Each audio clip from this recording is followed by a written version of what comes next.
നമസ്കാരം. ഇത് ചേർന്ന എല്ലാ മീഡിയ സുഹൃത്തുക്കൾക്കും സ്വാഗതം. നമുക്കറിയാം 15 മിനിറ്റുള്ള ഒരു ഷോർട്ട് ഫിലിമായി ഇതിനു മുന്നേ എത്തിയ ഒരു ചിത്രമായിരുന്നു സംഭവം. ഇപ്പോൾ ഒരു മുഴുനീള ചിത്രമായി നമുക്ക് മുന്നിൽ എത്തിയിരിക്കുകയാണ്. നിറഞ്ഞ കയ്യടിയോടെ പ്രേക്ഷകർ എല്ലാവരും സ്വീകരിച്ചിരിക്കുകയാണ് സംഭവം. ഒരു പ്രത്യേകതരം സ്ട്രാറ്റജി ഓഫ് പ്രൊമോഷനാണ് എനിക്ക് തോന്നുന്നത്. കാരണം സിനിമ ഇറങ്ങുന്നത് വരെ ചിത്രത്തിനെ പറ്റി ആരും അധികം സംസാരിച്ച് കേട്ടില്ല. എനിക്ക് തോന്നുന്നു സിനിമ തന്നെ സംസാരിക്കട്ടെ എന്നുള്ള ഡയറക്ടറുടെ ഒരു വിഷൻ തന്നെയായിരുന്നു ഇതെന്ന് തോന്നുന്നു. എന്തായാലും പ്രേക്ഷകരെല്ലാവരും സ്വീകരിച്ചിരിക്കുകയാണ്. Congratulations to the whole team. അപ്പോൾ നമുക്ക് പ്രസ് മീറ്റിലേക്ക് തുടങ്ങാം. അതിനു മുന്നേ ഈ ചിത്രം നമുക്ക് മുന്നിലെത്താൻ കാരണക്കാരനായ ഒരാളുണ്ട്. ഇതിൻ്റെ പ്രൊഡ്യൂസർ ഫാദിഖയെ തന്നെ ഞാൻ ആദ്യം വേദിയിലേക്ക് ഇൻവൈറ്റ് ചെയ്യാണ്. ബാക്കി ഫാദിഖ ഏറ്റെടുത്തോളം എന്നാണ് ഞാൻ കേട്ടത്. Yes, come on. എല്ലാവർക്കും നമസ്കാരം. കുറച്ച് ടെൻഷനുണ്ട്. ആദ്യമായിട്ടാണ് ഇങ്ങനെ ഒരു പൊതുവേദിയിൽ സംസാരിക്കാനുള്ള ഒരു സാഹചര്യം വരുന്നത്. എന്തെങ്കിലും പ്രശ്നങ്ങളുണ്ടെങ്കിൽ ഒന്ന് അഡ്ജസ്റ്റ് ചെയ്തേക്കണം. എല്ലാവരും ഇവിടെ വന്ന് ഞങ്ങളെ സപ്പോർട്ട് ചെയ്യാൻ വന്നതിന് ഒരുപാട് നന്ദിയുണ്ട്.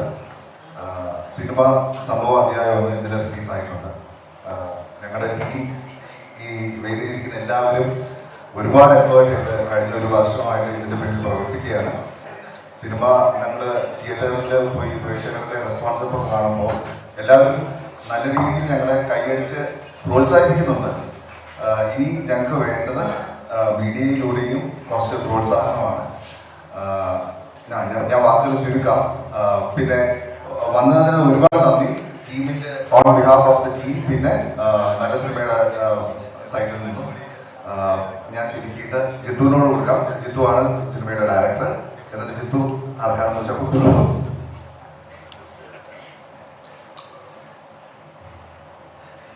ആക്ച്വലി ഇത് സംസാരിക്കണമെന്നറിയില്ല, ഭയങ്കര എക്സൈറ്റ്മെന്റിലാണ്. പറഞ്ഞ പോലെ തന്നെ പ്രീ റിലീസ് പ്രൊമോഷൻസ് ഒന്നും കാര്യമായിട്ട് നിങ്ങൾക്ക് തന്നെ അറിയാം. നമ്മൾ വെറുതെ ഒന്നും തള്ളിയിട്ട് കാര്യമില്ല. നമ്മൾ പൈസ കൂടാതെ അന്നാ പൈസ, അതായിരുന്നു സ്ട്രാറ്റജി. അപ്പം സിനിമ ഇപ്പോൾ കണ്ട ആളുകളിൽ നിന്നും നല്ല പ്രതികരണം കിട്ടുന്നുണ്ട്. ഇനി നമുക്ക് മീഡിയയുടെ സപ്പോർട്ട് ഭയങ്കരമായിട്ട് ആവശ്യമാണ്. അപ്പോൾ തീർച്ചയായിട്ടും സപ്പോർട്ട് ചെയ്യുക. കൂടുതൽ സംസാരിക്കാൻ അറിയില്ല. അപ്പോൾ ഞാൻ അക്കരയ്ക്ക് അതൊക്കെ തന്നെയാണ്. അപ്പൊ നമ്മളെല്ലാം ഭയങ്കര സന്തോഷത്തിലാണ്. നമുക്ക് ഇങ്ങനെ റെസ്പോൺസ് കിട്ടി. അത് ഈ പറഞ്ഞ പോലെ എല്ലാവർക്കും ഭയങ്കര സന്തോഷം തരുന്നു. അപ്പൊ നിങ്ങളും പടം കണ്ടവരുണ്ടായിരിക്കും. എന്തെങ്കിലും ചോദിക്കാനുണ്ടെങ്കിൽ ചോദിക്കാം. ഞങ്ങളെല്ലാം മറ്റേ ഫുൾ ഒരു ഹൈയിലാണ് നിൽക്കുന്നത്. അപ്പോൾ നിങ്ങളുടെ സപ്പോർട്ട് വേണം ഇത് ആളുകളിലേക്ക് എത്തിക്കാൻ. ഇനിയും ഇങ്ങനെ സിനിമ ഇറങ്ങിയിട്ടുണ്ട്. അത് ഇത്തരത്തിലുള്ള ഒരു മൂവിയാണ് എന്നുള്ളത് നിങ്ങളുടെ സപ്പോർട്ടോടു കൂടിയാണ് നമുക്കും പ്രേക്ഷകരിലേക്ക് ഇനി എത്തിക്കാൻ പറ്റുള്ളൂ. അപ്പോൾ നിങ്ങളുടെ എല്ലാവരുടെയും സപ്പോർട്ട് പ്രതീക്ഷിക്കുന്നു. അല്ലേടാ. നമസ്കാരം. നമ്മളൊരു സിനിമ ഇറക്കി കഴിയുമ്പോൾ നമുക്ക് കിട്ടുന്ന ഏറ്റവും വലിയ സന്തോഷം എന്ന് പറയുന്നത് നമ്മുടെ ഇൻബോക്സിൽ സിനിമ കണ്ട ആളുകൾ അയക്കുന്ന മെസ്സേജുകളാണ്. അപ്പോൾ ആ രീതിയിൽ ഇപ്പോൾ എല്ലാ സമയവും ഓരോ സമയവും ഓപ്പൺ ചെയ്യുമ്പോൾ നമുക്ക് കിട്ടുന്ന റെസ്പോൺസുകൾ വളരെ വളരെ പോസിറ്റീവ്. ഈ സിനിമ കണ്ട് അവർക്ക് തോന്നിയ കാര്യങ്ങൾ അവർ അതിനകത്ത് ടൈപ്പ് ചെയ്ത് നമുക്ക് അയച്ചു തരുമ്പോൾ അത് എങ്ങനെയാണ് അത് എക്സ്പ്രസ് ചെയ്യാൻ പറ്റുന്നത്. അത്രയും സന്തോഷം തരുന്നൊരു സിനിമയാണ് സംഭവം നമ്മുടെ എല്ലാവരുടെയും സിനിമ ജീവിതത്തിൽ ഒരു വലിയ സംഭവമായി മാറിയിട്ടുണ്ട്. അതിന് ഒരുപാട് നന്ദി. അത് പ്രേക്ഷകരുടെ അടുത്തുകൊണ്ട് അതുപോലെ നിങ്ങളുടെ സപ്പോർട്ടും ഞങ്ങൾക്ക് വളരെ ഗുണം ചെയ്തിട്ടുണ്ട്.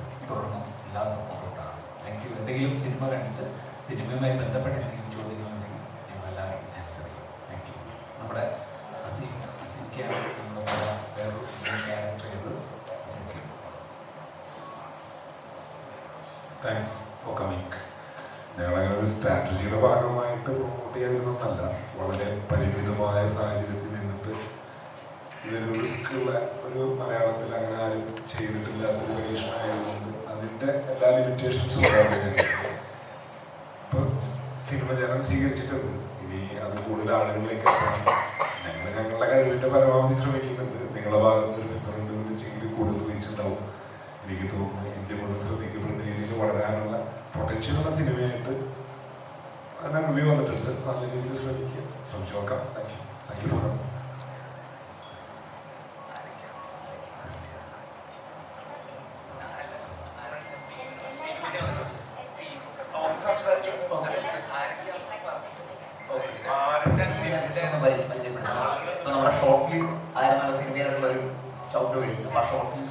ഷോർട്ട് ഫിലിമിൽ തന്നെ എഡിറ്റ് ചെയ്ത ആളാണ് നമ്മുടെ പടത്തിന് എഡിറ്റർ അർജുൻ പ്രകാശ്. അതൊരു കയ്യിൽ കൊടുക്കാം.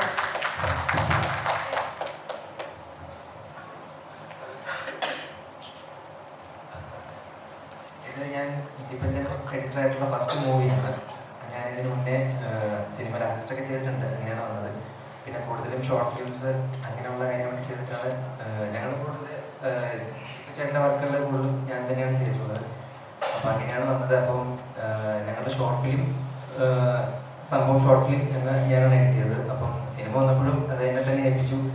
അത് വലിയൊരു ചലഞ്ചായിരുന്നു, പ്രത്യേകിച്ച് ഇങ്ങനൊരു സബ്ജക്റ്റ് ചെയ്യാന്നുള്ളത്. അത് നമ്മൾ സ്ക്രിപ്റ്റിലുള്ള സാധനങ്ങൾ നമുക്ക് വിഷ്വലായിട്ട് കിട്ടുമ്പോൾ അത് അതേ നമ്മൾ സ്ക്രിപ്റ്റിൽ ഉദ്ദേശിച്ച അതേ രീതിയിൽ തന്നെ അത് പ്രേക്ഷകരിലേക്ക് എത്തിക്കുക എന്നുള്ളൊരു സംഭവം ഉണ്ടല്ലോ. അപ്പോൾ അത് കൃത്യമായിട്ട് ചെയ്യാൻ പറ്റിയെന്നാണ് വിചാരിക്കുന്നത്. ഇപ്പോൾ കിട്ടുന്ന റെസ്പോൺസൊക്കെ എങ്ങനെയാണ്, നല്ല റെസ്പോൺസാണ് കിട്ടുന്നത്.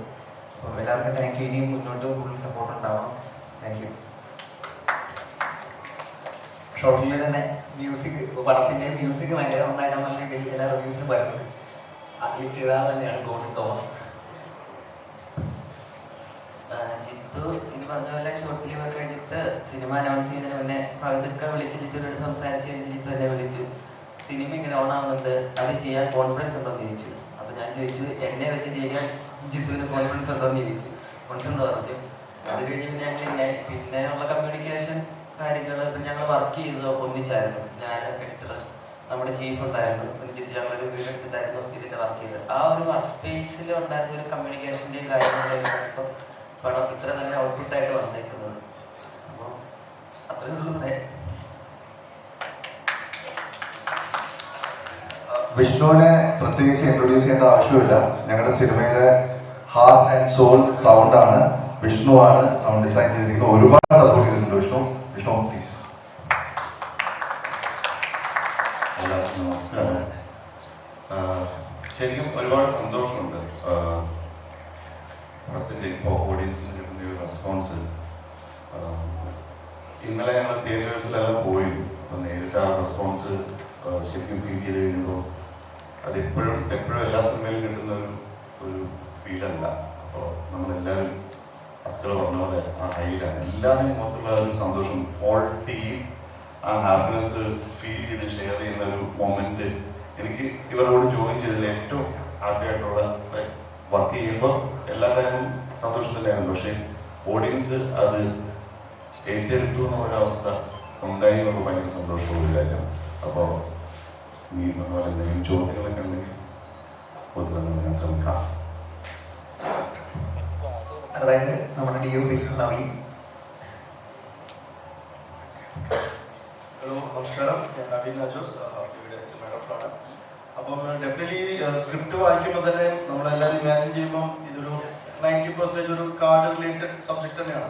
ആസ് എ സിനിമാറ്റോഗ്രാഫറാണ് നമ്മുടെ ഏറ്റവും ആഗ്രഹം ഓരോ ഫ്രെയിം വെക്കുമ്പോൾ അത് ഓൺ ദ ബിഗ് സ്ക്രീൻ എങ്ങനെ കാണും എന്നുള്ളതാണ് നമ്മളിപ്പോൾ ഇമാജിൻ ചെയ്യുന്നത്.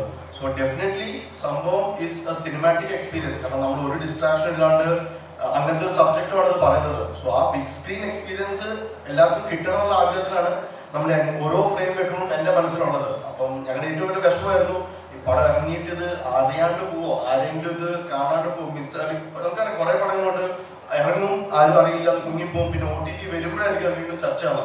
സോ ഡെഫിനറ്റ്ലി അത് ഈ പടത്തിന് സംഭവിക്കുന്നുണ്ട് ഞങ്ങൾ ഫ്രം ദ ഹാർട്ട് ആഗ്രഹിക്കുന്നുണ്ട്.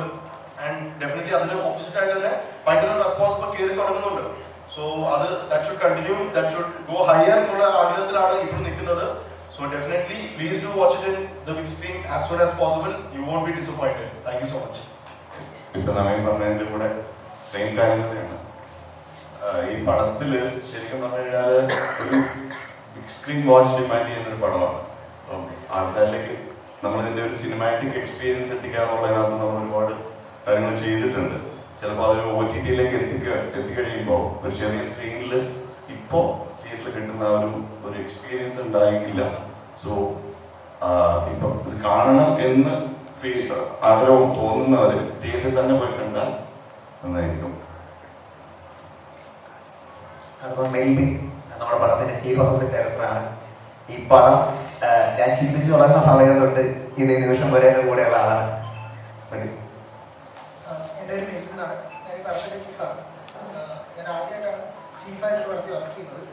അപ്പോൾ ഞാനും ജിത്തു ആക്ച്വലി ഒരു നാട്ടുകാരാണ്. ഒരു 4 കിലോമീറ്റർ വ്യത്യാസമുള്ളൂ ഞങ്ങളുടെ വീട്. അപ്പം ഇതിൻ്റെ ഒരു ആദ്യത്തെ ദിവസം മുതൽ അവസാനത്തെ ദിവസം വരെ ഞങ്ങൾ ഒന്നിച്ചുണ്ടായിരുന്നു. എൻ്റെ അപ്സ് ആൻഡ് ഡൗൺസിൽ ഞങ്ങൾ ഒന്നിച്ചുണ്ടായിരുന്നു. അപ്പോൾ ഇതിൻ്റെ സക്സസ് പേഴ്സണലി ഭയങ്കര സന്തോഷമുള്ള സക്സസ് ആണ്.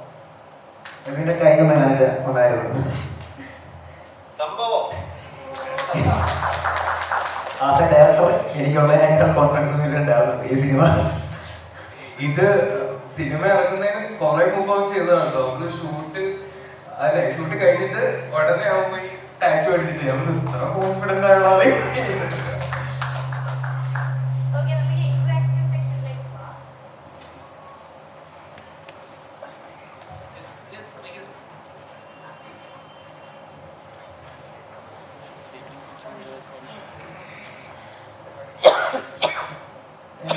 Hello, first of all congrats.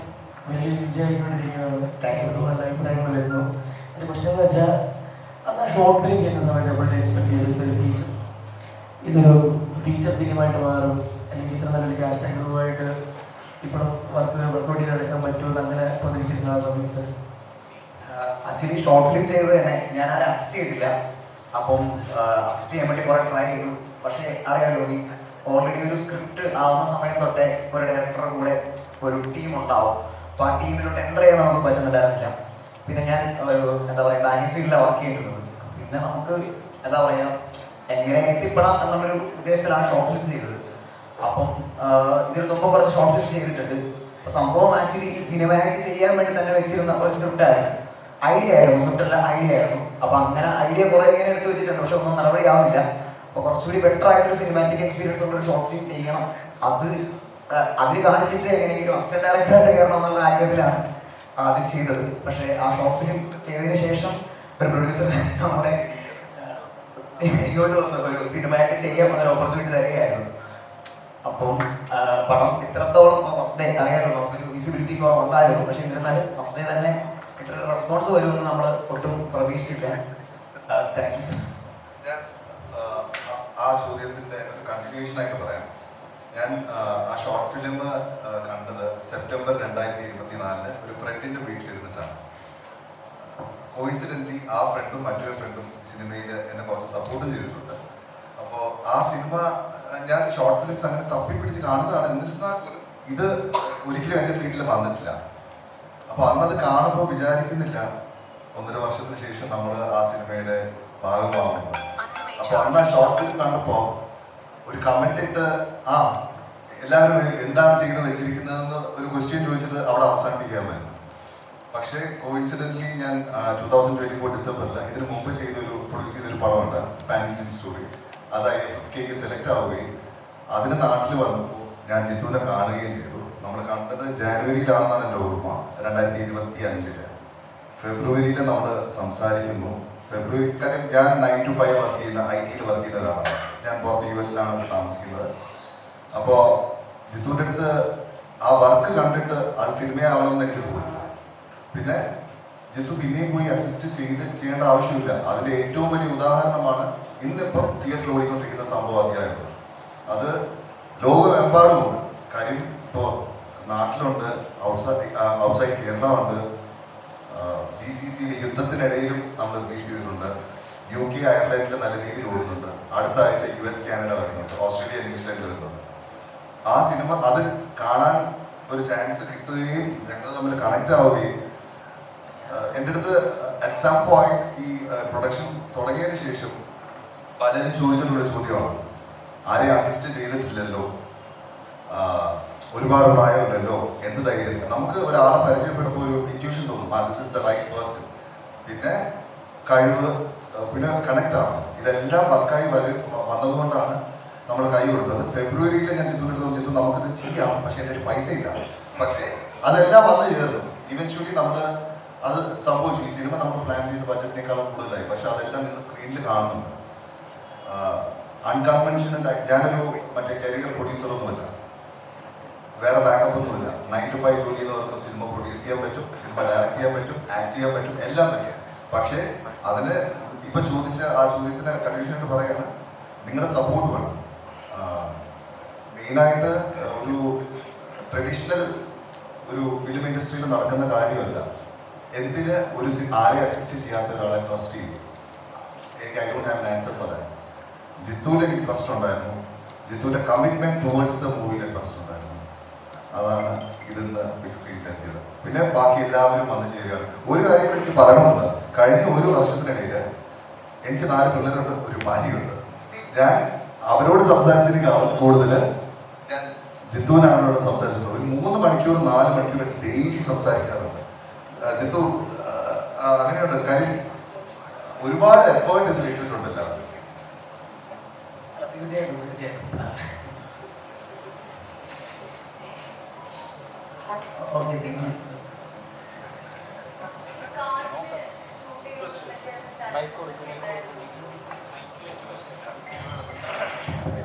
Challenges നമ്മൾ ആക്ച്വലി പാലക്കാട് ധോണി ഫോറസ്റ്റിലാണ് നമ്മൾ ഷൂട്ട് ചെയ്തത്. അപ്പോൾ നമുക്കൊരു രാവിലെ ഒരു 7 മണി തൊട്ട് വൈകിട്ട് ഒരു 6 മണി വരെയുള്ള പെർമിഷൻ ഉണ്ട്. പക്ഷേ ഭാഗ്യവശാൽ നമ്മൾ ഷൂട്ട് ചെയ്ത എല്ലാ ദിവസങ്ങളിലും ഉച്ചയ്ക്ക് ശേഷം മഴയായിരുന്നു. അപ്പോൾ നമുക്ക് ഇത്ര ദിവസമാണ് ഷൂട്ട് ചെയ്യാൻ പറ്റുള്ളൂ, അതിനുള്ള പെർമിഷൻ നമ്മുടെ ഉള്ളൂ. ഷൂട്ടിംഗ് ഡേയ്സ് കൂടാൻ പാടില്ല. എല്ലാ ദിവസങ്ങളും ഓൾമോസ്റ്റ് എല്ലാ ദിവസങ്ങളും ഒരു 3:30 തൊട്ട് മഴയാണ്. അപ്പോൾ ആ സമയത്ത് നമ്മളെങ്ങനെ ആ പ്ലാൻ ചെയ്ത ഡേയ്സിൽ നമുക്കെങ്ങനെ ഷൂട്ട് ചെയ്യാൻ പറ്റിയെന്ന് വെച്ചിട്ടുണ്ടെങ്കിൽ നമ്മുടെ ടീം എല്ലാം സപ്പോർട്ട് ചെയ്ത് നിൽക്കും. അതായത് ഓരോ ദിവസവും ഷൂട്ടിന് മുമ്പേ നമ്മൾ സ്ക്രിപ്റ്റ് ലോക്കാവുന്ന സമയം തൊട്ടേ ഞാൻ DOP ചീഫ് ഓഫ് ഡയറക്ടർ നമ്മൾ ഒരുമിച്ച് ഇരുന്നിട്ട് കൃത്യമായിട്ടുള്ള പ്ലാനിങ് ഉണ്ടായിരുന്നു. ഇന്നതാണ് വേണ്ടത്, ഇതെങ്ങനെ ഇമ്പ്രൂവ് ചെയ്യാം. ആ ഷോട്ട് അവിടെ എന്താ പറയുക, സ്പോട്ടിൽ നമുക്ക് ഡിസ്കഷൻസിൽ ടൈം കളയാതെ പ്രോപ്പർ പ്ലാനോടുകൂടി നമുക്ക് പോയി ഷൂട്ട് ചെയ്യാൻ പറ്റും. അപ്പോൾ അങ്ങനെയാണ് ആ ചലഞ്ചസ് ഒരു പരിധി വരെ നമ്മൾ മറികടന്നത്. ഇതിനെപ്പറ്റി കുറച്ചുകൂടി ഡീറ്റെയിൽ ആയിട്ട് DOP പറയാൻ പറ്റും.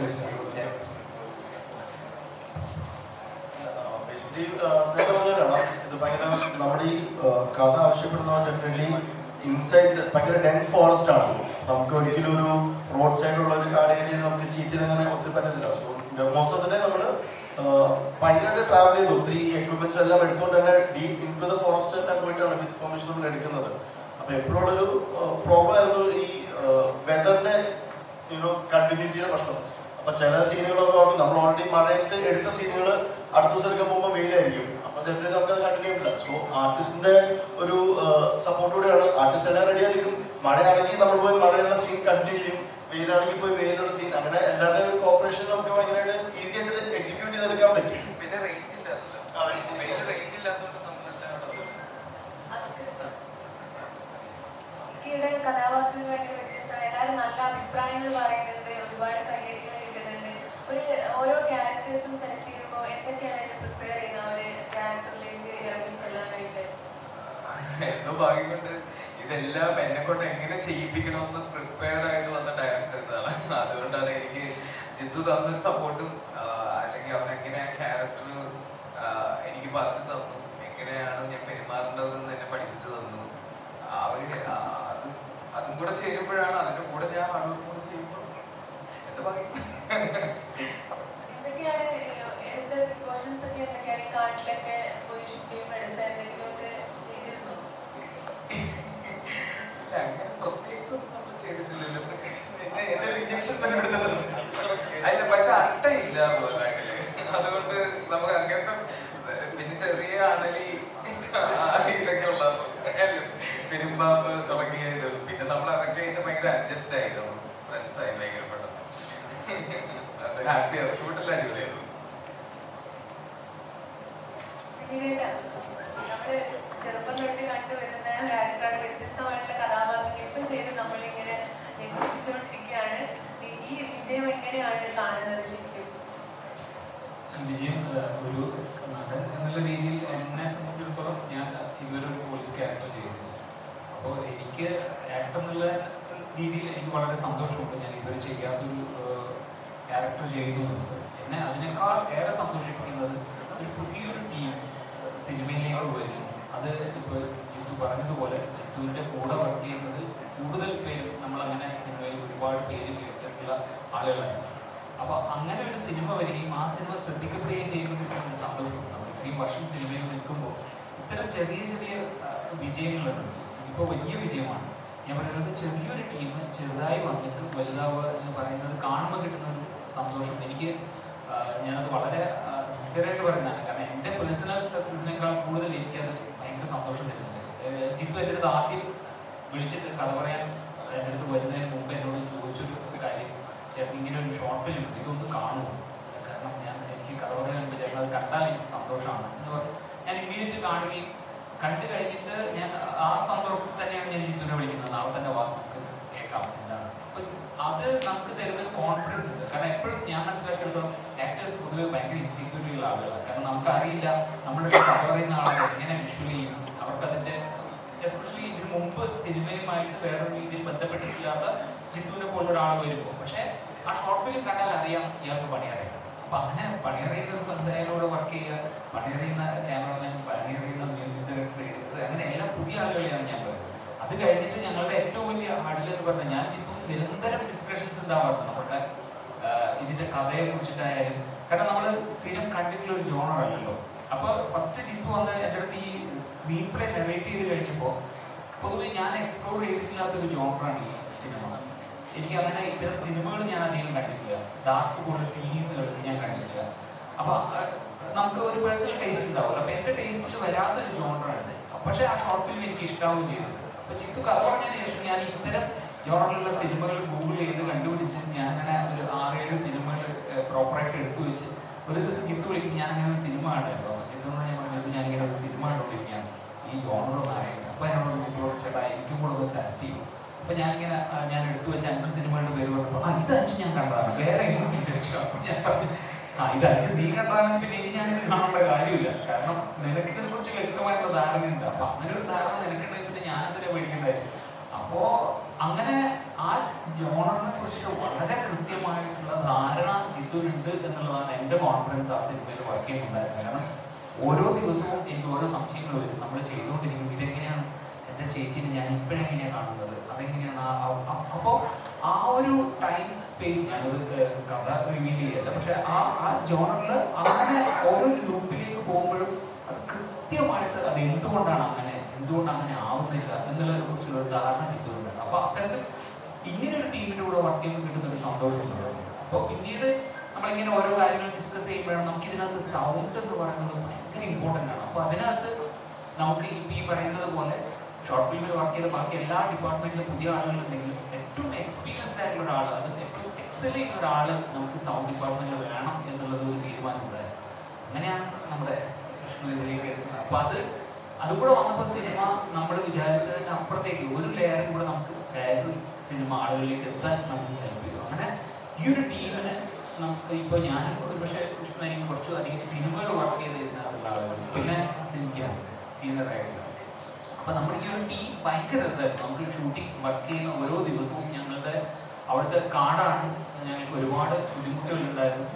ഒരു ദിവസം ഷൂട്ടിങ്ങിന് പോകുന്ന സമയത്ത് ശരിക്കും ഞങ്ങൾക്ക് അവിടെ ഒറ്റ വഴിയുണ്ടായിരുന്നു. ആ വഴി ഒരു മരം വീണു അങ്ങനെ നിൽക്കുകയായിരുന്നു. അപ്പോൾ നമ്മൾ രാവിലെ റെഡിയായി ട്രൈ ചെയ്ത്, അപ്പോൾ വളരെ ലിമിറ്റഡ് ബഡ്ജറ്റിൽ നമ്മൾ അത്രയും ടൈറ്റ് ഷെഡ്യൂളിൽ വർക്ക് ചെയ്യാറ്. അപ്പോൾ ഈ മരം പിന്നെ നമുക്ക് ആ ഷൂട്ട് നമുക്ക് ഇനി അത് നീക്കിയാലേ പറ്റുള്ളൂ. അപ്പോഴേക്കും ആനയുണ്ടായിരുന്നു അവിടെ തന്നെ കാട്ടിൽ നമ്മൾ ഇതിനു വേണ്ടി ഉപയോഗിക്കും. അപ്പോൾ ആനേനെ കൊണ്ടുവന്ന് അത് നീക്കി പിന്നെയാണ് നമ്മൾ ഷൂട്ട് ചെയ്യുന്നത്. പക്ഷേ എന്ത് അവിടെ ഒരു ഹഡിലുണ്ടായാലും അതിനപ്പം തന്നെ ഒരു ആൾട്ടർനേറ്റീവ് ജിത്തു അപ്പോൾ പ്ലാൻ ചെയ്യും. മഴ പെയ്താൽ മഴയിൽ ഷൂട്ട് ചെയ്യും, മഴ ഇല്ലെങ്കിൽ മഴയില്ലാതെ ഷൂട്ട് ചെയ്യാം. അപ്പോൾ അങ്ങനെ ഭയങ്കര രസമല്ലേ നമുക്ക് ഈ പുതിയ ആളുകളോട് വർക്ക് ചെയ്യുമ്പോൾ നമുക്കും പലതും അതിനകത്ത് പഠിക്കാറുണ്ട്. അപ്പോൾ അത്തരത്തിൽ ഭയങ്കര രസമുള്ളൊരു ടീം. പിന്നെ അസ്കറും ഈ പറയുന്ന രീതിയിൽ നമുക്ക് അവിടെയുള്ള നമ്മളുടെ സമയങ്ങൾ ഏറ്റവും സന്തോഷമാകുന്ന നമ്മുടെ പോസ്റ്റേഴ്സ് നമുക്ക് ഏറ്റവും കൂടുതൽ സപ്പോർട്ടീവായിട്ട് നിൽക്കുമ്പോഴാണ്. അപ്പോൾ ആ രീതിയിൽ ഭയങ്കര ഒരു ഫ്രണ്ട് സർക്കിൾ നമ്മുടെ ഇടയിൽ ഉണ്ടായിരുന്നു. അതൊക്കെ തന്നെയാണ് ഇത് സക്സസ് ആവുന്നത്. എന്തൊക്കെ നമ്മളുടെ സന്തോഷം ഉണ്ടെന്ന് പറഞ്ഞാൽ പടം തിയേറ്ററിൽ വന്ന ആളുകൾക്ക് ഇഷ്ടമായ മാത്രമേ ഈ സന്തോഷത്തിന് പോലെ നമുക്ക് എന്തെങ്കിലും അല്ലാതെ നമ്മളവിടെ സന്തോഷിച്ചു പറഞ്ഞിട്ട് കാര്യമില്ല. ആ രീതിയിൽ സിനിമ പ്രേക്ഷകർക്ക് ഭയങ്കര സന്തോഷമാവുന്നുണ്ടെന്നുള്ളത് നമ്മളിപ്പോൾ തിയേറ്റർ വിസിറ്റ് ചെയ്യുമ്പോഴും അതുപോലെ നമുക്ക് ഈ പറയുന്ന ഞാൻ നേരത്തെ പറഞ്ഞ പോലെ നമുക്ക് കിട്ടുന്ന റെസ്പോൺസ് ആയിരുന്നു അത് ഭയങ്കര സന്തോഷമാണ്. അതൊക്കെ തന്നെ ഈ സംഭവത്തിൽ വരുമ്പോൾ കണ്ടൊരു മൂവി ഉണ്ടെന്ന് പറഞ്ഞാൽ അടുത്ത സിനിമ, അപ്പൊ അങ്ങനെ കഥാപാത്രങ്ങൾ മോൾഡ് ചെയ്തെടുക്കാൻ സിനിമകളൊക്കെ സഹായിച്ചിട്ടുണ്ട്. അത് 2 സിനിമ എന്ന് പറയാമോ? അല്ല, ഞാൻ കഥാപാത്രത്തെ മോൾഡ് ചെയ്യാൻ വേണ്ടിയിട്ടല്ല ഞാൻ ശരിക്കും സിനിമ. എനിക്ക് ആ ജോണറിനോട് എനിക്ക് ഞാൻ പറഞ്ഞില്ല, ഞാൻ അങ്ങനത്തെ സിനിമകൾ അല്ലെങ്കിൽ അത് എൻ്റെ ടേസ്റ്റിൽ ഇല്ലാത്തൊരു ജോണർ ആയതുകൊണ്ട് അത് എനിക്കൊന്ന് പരിചയപ്പെടാൻ വേണ്ടിയിട്ടാണ്. ഐ മീൻ എങ്ങനെയാണ് ഈ ഇത്തരം സബ്ജക്റ്റുകൾ വർക്ക് ചെയ്യുന്നതെന്ന് അറിയാൻ. കാരണം അപ്പോൾ എനിക്ക് കുറച്ചുകൂടി ഒരു കോൺഫിഡൻസ് കിട്ടും ആ സിനിമ ചെയ്യും. അല്ലാതെ ക്യാരക്ടറിന് വേണ്ടിയിട്ട് ഞാനൊന്നും ചെയ്യാറില്ല. കാരണം അത് ആ സ്പേസിൽ എത്തുന്ന സമയത്ത് ആസ് എ ഡയറക്ടർ അദ്ദേഹം തരുന്ന ഫീഡ്ബാക്ക് ഉണ്ട്, അതിൻ്റെ ആ ക്യാരക്ടറിൻ്റെ ഡീറ്റെയിൽസ് ഞാൻ ചോദിച്ചുകൊണ്ടേയിരിക്കും. ആ ചോദിച്ചു കഴിയുമ്പോൾ പിന്നെ എനിക്ക് അവിടെ വരുന്ന ഓർഗാനിക്കായിട്ട് വരുന്നത് ബിഹേവ് ചെയ്യാന്നല്ലാതെ അതിന് വേണ്ടിയിട്ട് ഒരു പ്രാക്ടീസ് ഞാൻ ചെയ്യാറില്ല. അപ്പോൾ ഈ ക്യാരക്ടറാണെങ്കിൽ കുറച്ച് കോംപ്ലക്സ് ആയിട്ടുള്ള ഒരു ക്യാരക്ടറാണ്. അയാൾ കുറച്ചുകൂടെ ലൗഡായിട്ടാണ് പെർഫോം ചെയ്യുന്നത്. അതിന് അയാൾക്ക് ഒരു പാസ്റ്റ് ഉണ്ട്. അപ്പോൾ ആ പാസ്റ്റ് ജിത്തു എനിക്ക് കൃത്യമായിട്ട് ഫീൽ ചെയ്തതുകൊണ്ട് നമുക്കത് ഭയങ്കര ഈസി ഉണ്ടായിരുന്നു. പിന്നെ ചില സ്ഥലങ്ങളിൽ ജിത്തുവിൻ്റെ രസമുള്ള വേറൊരു കാര്യം പറഞ്ഞാൽ, അതായത് ജിത്തുവിൻ്റെ ടീമും ആക്ച്വലി വിജയ് ഫാൻസിൻ്റെ അസോസിയേഷൻ്റെ മെയിൻ ആളുകളാണ്. അപ്പോൾ ഇവരെല്ലാം, അതുകൊണ്ടാണ് നമുക്ക് ഇതിൽ താങ്ക്സ് കാർഡിൽ വിജയ് കാണാം, വിജയ്ക്കൊരു താങ്ക്സ്. അപ്പോൾ വിജയ് സാറിൻ്റെ സിനിമകൾ സ്ഥിരം കണ്ടുകൊണ്ടിരിക്കുന്ന ഈ ടീമിൽ നിന്നാണ് ഒരു ടീം ഫോം ചെയ്യുന്നത്, ആ ഫാൻസ് അസോസിയേഷൻ. അപ്പോൾ അത് ഒരുപക്ഷെ എൻ്റെ ഇൻട്രൊഡക്ഷനിൽ ആ സാധനം കാണാം. അപ്പം ഞാൻ ജിത്തുവിൻ്റെ അടുത്ത് പറഞ്ഞു, ജിത്തു ഇതിനകത്ത് ഒരു ചെറിയ വിജയ് ഫാൻ കളിക്കുന്നുണ്ട്. അപ്പോൾ അത്തരത്തിൽ അതൊക്കെ ഭയങ്കര രസമായിരുന്നു. നമുക്ക് അങ്ങനെ ഒരു കൊടുക്കൽ വാങ്ങലുകൾ ഇപ്പോഴും മുന്നോട്ടുണ്ടായിരുന്നു.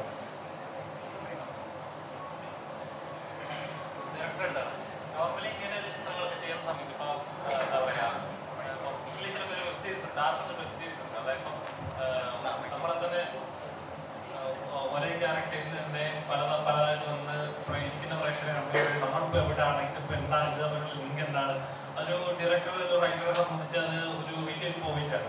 അതായത് ഇരിക്കുന്ന പ്രേക്ഷകനെ കൂടെ കൺഫ്യൂസ് ചെയ്യുക എന്ന് പറയുന്നത്. അപ്പം പിന്നെ ചിലപ്പോൾ രണ്ടാമതൊന്നുകൂടെ ടിക്കറ്റ് സിനിമ കണ്ടു വരുമായിരിക്കും, അങ്ങനെ എന്താണ് അറിയായിരിക്കുന്നു സംഭവത്തിനൊന്നും. അതേപോലെ തന്നെ ഇപ്പൊ അധ്യായം 1 അധ്യായം 2 ഒരു ഇതിന്റെ സഡനായിട്ട് നിർത്തുമായിരുന്നു എന്താണെന്നുള്ളത്. എനിക്ക് ഓൾറെഡി അതെല്ലാം സെറ്റാണോ അധ്യായം 2 ഇതിനു മുമ്പ് എന്തെങ്കിലും പ്രിപ്പയർ ചെയ്തിട്ടുണ്ടായിരുന്നു, എന്റെ പ്രേക്ഷകൻ ഇങ്ങനെ എൻഗേജ് ആയിക്കണം അല്ലെങ്കിൽ ഇങ്ങനെ കൺഫ്യൂസ് ആക്കണം എന്നുള്ളത്? തീർച്ചയായിട്ടും ഉണ്ടായിരുന്നു. ഇപ്പം എന്താ പറയുക, നമ്മൾ ഒരു സിനിമ കണ്ടു തിയേറ്ററിൽ ഇറങ്ങിക്കഴിഞ്ഞാലും കുറച്ച് നേരത്തെയെങ്കിലും ആ സിനിമയെ പറ്റി ആൾക്കാരൊന്ന് തിങ്ക് ചെയ്യണം അല്ലെങ്കിൽ സംസാരിക്കണം. അങ്ങനെയുള്ള സിനിമകൾ പേഴ്സണലി എനിക്ക് ഭയങ്കര ഹൈലൈറ്റ് ആണ് അങ്ങനത്തെ സിനിമകൾ. ഇപ്പോൾ പറഞ്ഞതുപോലെ ഡാർക്ക് സീരീസ് എനിക്ക് ഭയങ്കര ഇഷ്ടപ്പെട്ട സീരീസാണ്.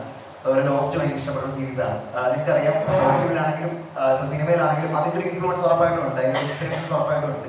അപ്പോൾ തീർച്ചയായിട്ടും അത്തരത്തിലുള്ള സിനിമകൾ നമ്മൾ ജസ്റ്റ് കണ്ട് കഴിഞ്ഞ് അവിടെ വിട്ടിട്ട് പോകുന്ന സിനിമ അല്ലാതെ കണ്ടു കഴിഞ്ഞ് കുറച്ച് നേരത്തെങ്കിലും നമ്മുടെ കൂടെ ട്രാവൽ ചെയ്യുന്ന സിനിമകൾ ചെയ്യണം എന്നൊരു ആഗ്രഹമുണ്ട്.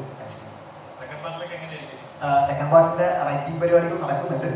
അപ്പോൾ ഒന്നും ഒരു സ്ക്രിപ്റ്റ് ഫോർമാറ്റോട്ട് ആയിട്ടില്ല, ഐഡിയാസ് ആണ് ഇൻഡസ്ട്രി നോക്കിക്കൊണ്ടിരിക്കുന്നു, പക്ഷേ ചെയ്യും.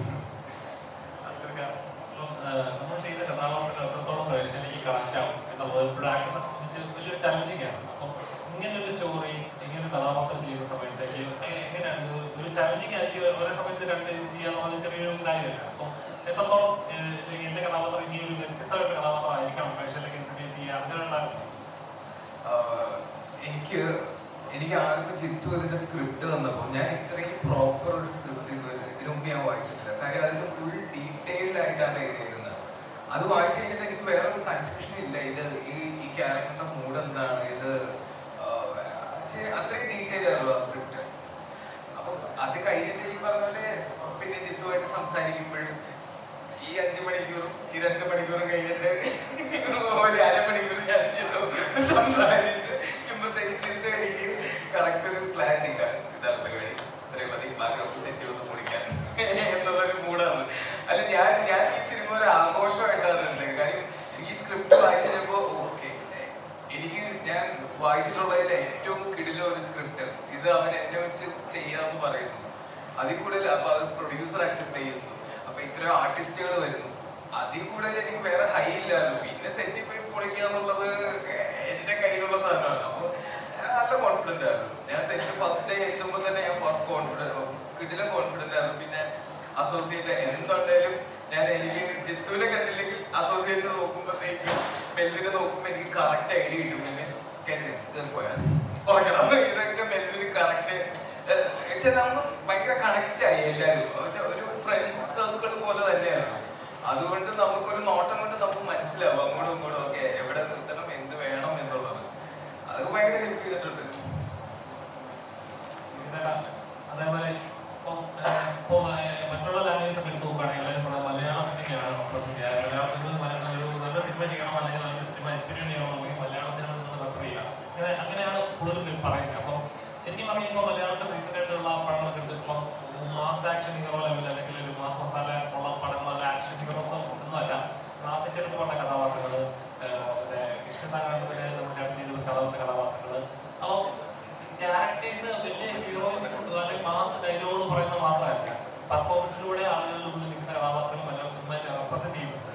ശരിക്കും ഒരു എന്താ പറയുക, ഒരു സിനിമയിൽ ഓവർ ആക്ഷൻ ലെവലിലേക്ക് ഒരു ആക്ടർ എന്ന ലെവലിലേക്ക് ഒരു ഇന്ന ലെവലിലുള്ള പെർഫോമൻസ് വേണം എന്നുള്ളതോ, അല്ലെങ്കിൽ ഒരു വലിയൊരു ആക്ടർ ആയാലും ഇന്ന ലെവലിൽ പെർഫോം ചെയ്യുന്ന സീനുകൾ വേണം എന്നുള്ളതോ? അങ്ങനെയില്ല. ഇപ്പം പറഞ്ഞതിനകത്ത് എനിക്കൊരു ചെറിയൊരു കറക്ഷൻ ഉള്ളതെന്ന് വെച്ച് കഴിഞ്ഞാൽ, ഇപ്പോഴല്ല, ശരിക്കും മലയാള സിനിമയുടെ തുടക്കകാലം തൊട്ടിട്ട് തന്നെ നമുക്ക് ഒരുപാട്, അതായത് ഇവിടെ എപ്പോഴും ലിറ്ററേച്ചറിന് ഭയങ്കര, എഴുത്തിന് ഭയങ്കര പ്രാധാന്യമുള്ള ഒരു ഇൻഡസ്ട്രിയാണ്. എല്ലാ സിനിമയിലും എല്ലാ ഇൻഡസ്ട്രിയിലും അത് ഭയങ്കര ഇമ്പോർട്ടൻ്റ് ആണ്. പക്ഷേ എക്സ്പെരിമെൻ്റ് ഒരുപാട് കൂടുതൽ നടക്കുന്ന ഒരു ഇൻഡസ്ട്രി ആയിരുന്നു മലയാളം പണ്ട് തൊട്ടേ. കാരണം ഇത് എനിക്ക് അത് കൂടുതൽ ഇതായത് ഞാൻ പരസ്യങ്ങളിൽ സംവിധാനം ചെയ്തത്. അപ്പോൾ ഞാൻ എൻ്റെ ആദ്യ പരസ്യം ചെയ്യുന്ന സമയത്ത് തിരുസാറായിരുന്നു അതിൻ്റെ DOP. അപ്പോൾ അദ്ദേഹം എൻ്റെ അടുത്ത് ഭയങ്കര എക്സൈറ്റഡ് ആയിട്ട് പറയുമായിരുന്നു. അദ്ദേഹമൊക്കെ അന്ന് പഠിക്കുന്ന സമയം തന്നെ ഇവിടെ വരുന്ന സിനിമകൾ വെയിറ്റ് ചെയ്യുമായിരുന്നു ഏതാണ്. അപ്പോൾ അത്തരത്തിൽ കാലങ്ങളായിട്ട് മലയാളത്തിന് അങ്ങനെ ഒരു ക്വാളിറ്റി ഉണ്ട് എല്ലാ സമയത്തും. പക്ഷേ ഇപ്പം ഞാൻ നോക്കുമ്പോൾ ഇന്ത്യൻ ഭാഷയിലുള്ള പല സിനിമകളിലും പല ലാംഗ്വേജിലും ഭയങ്കര ഇൻട്രസ്റ്റിംഗ് ആയിട്ടുള്ള സിനിമകളായിരുന്നു. നമ്മൾ ഒബ്സർവ് ചെയ്ത മലയാളത്തിൽ മാത്രമല്ല, ഭയങ്കര ഇൻട്രസ്റ്റിംഗ് ആയിട്ടുള്ള സിനിമകൾ. ഇവൻ ബോളിവുഡ് പോലും, കാരണം ഒരു കാലത്ത് കമേഴ്ഷ്യൽസ് മാത്രം ഉണ്ടായിരുന്ന അവിടെ പോലും ഭയങ്കര ഇൻട്രസ്റ്റിംഗ് ആയിട്ടുള്ള സിനിമകൾ ഉണ്ടാകുന്നത്. ഒരു ആക്ടർ എന്നുള്ള രീതിയിൽ നമുക്ക് എപ്പോഴും എന്താണെന്ന് വെച്ച് കഴിഞ്ഞാൽ, ആ സിനിമ ആ സ്പെസിഫിക് ആയിട്ട് എന്താണ് ആ സ്ക്രിപ്റ്റ് ഡിമാൻഡ് ചെയ്യുന്നത്, അതിനൊരു പേസ് ഉണ്ടാവും.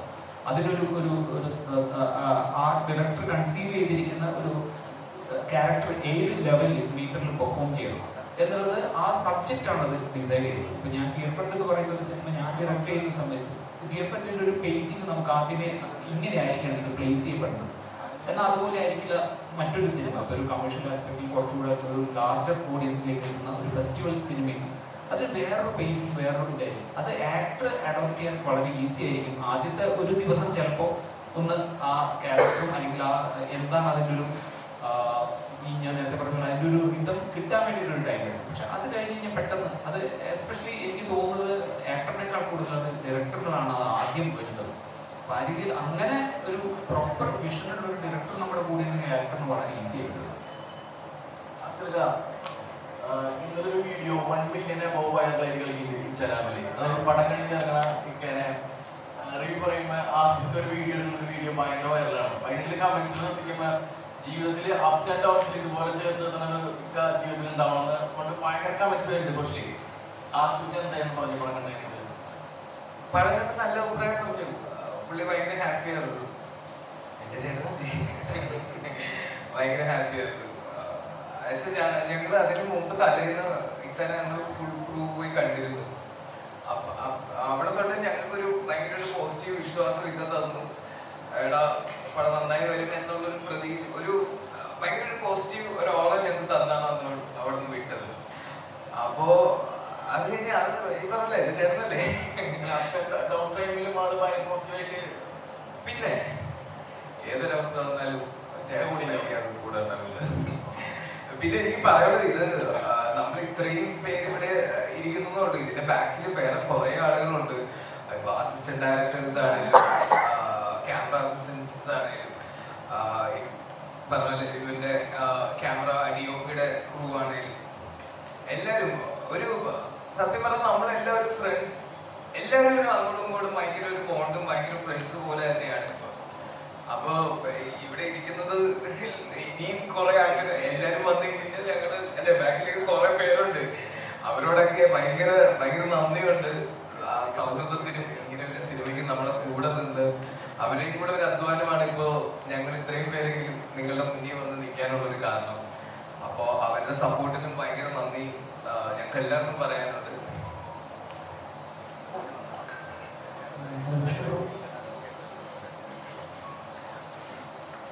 ഈ ഫംഗ്ഷനെ പറ്റി എല്ലാവരും ഏറ്റവും എടുക്കുന്ന കാര്യമായിരുന്നു ഈ കോറിയോഗ്രാഫി. നോക്കാത്ത ഇവൻ മഴത്തുള്ളി വീഴുന്ന സൗണ്ട് പോലെ എത്ര റിയലിസ്റ്റിക്കാണ് നമുക്കത് കേൾക്കാൻ പറ്റുന്നത്. അപ്പോൾ ഈ പടം ചെയ്യുന്ന സമയത്ത് ഏറ്റവും കൂടുതൽ എടുത്തുന്ന പ്രിപ്പറേഷൻസ് ഓൾസോ ഇപ്പം എന്താ പറയുക, അത് ഇത് ചെയ്തൊരു എക്സ്പീരിയൻസ് തന്നെ ഉണ്ടായിരുന്നു.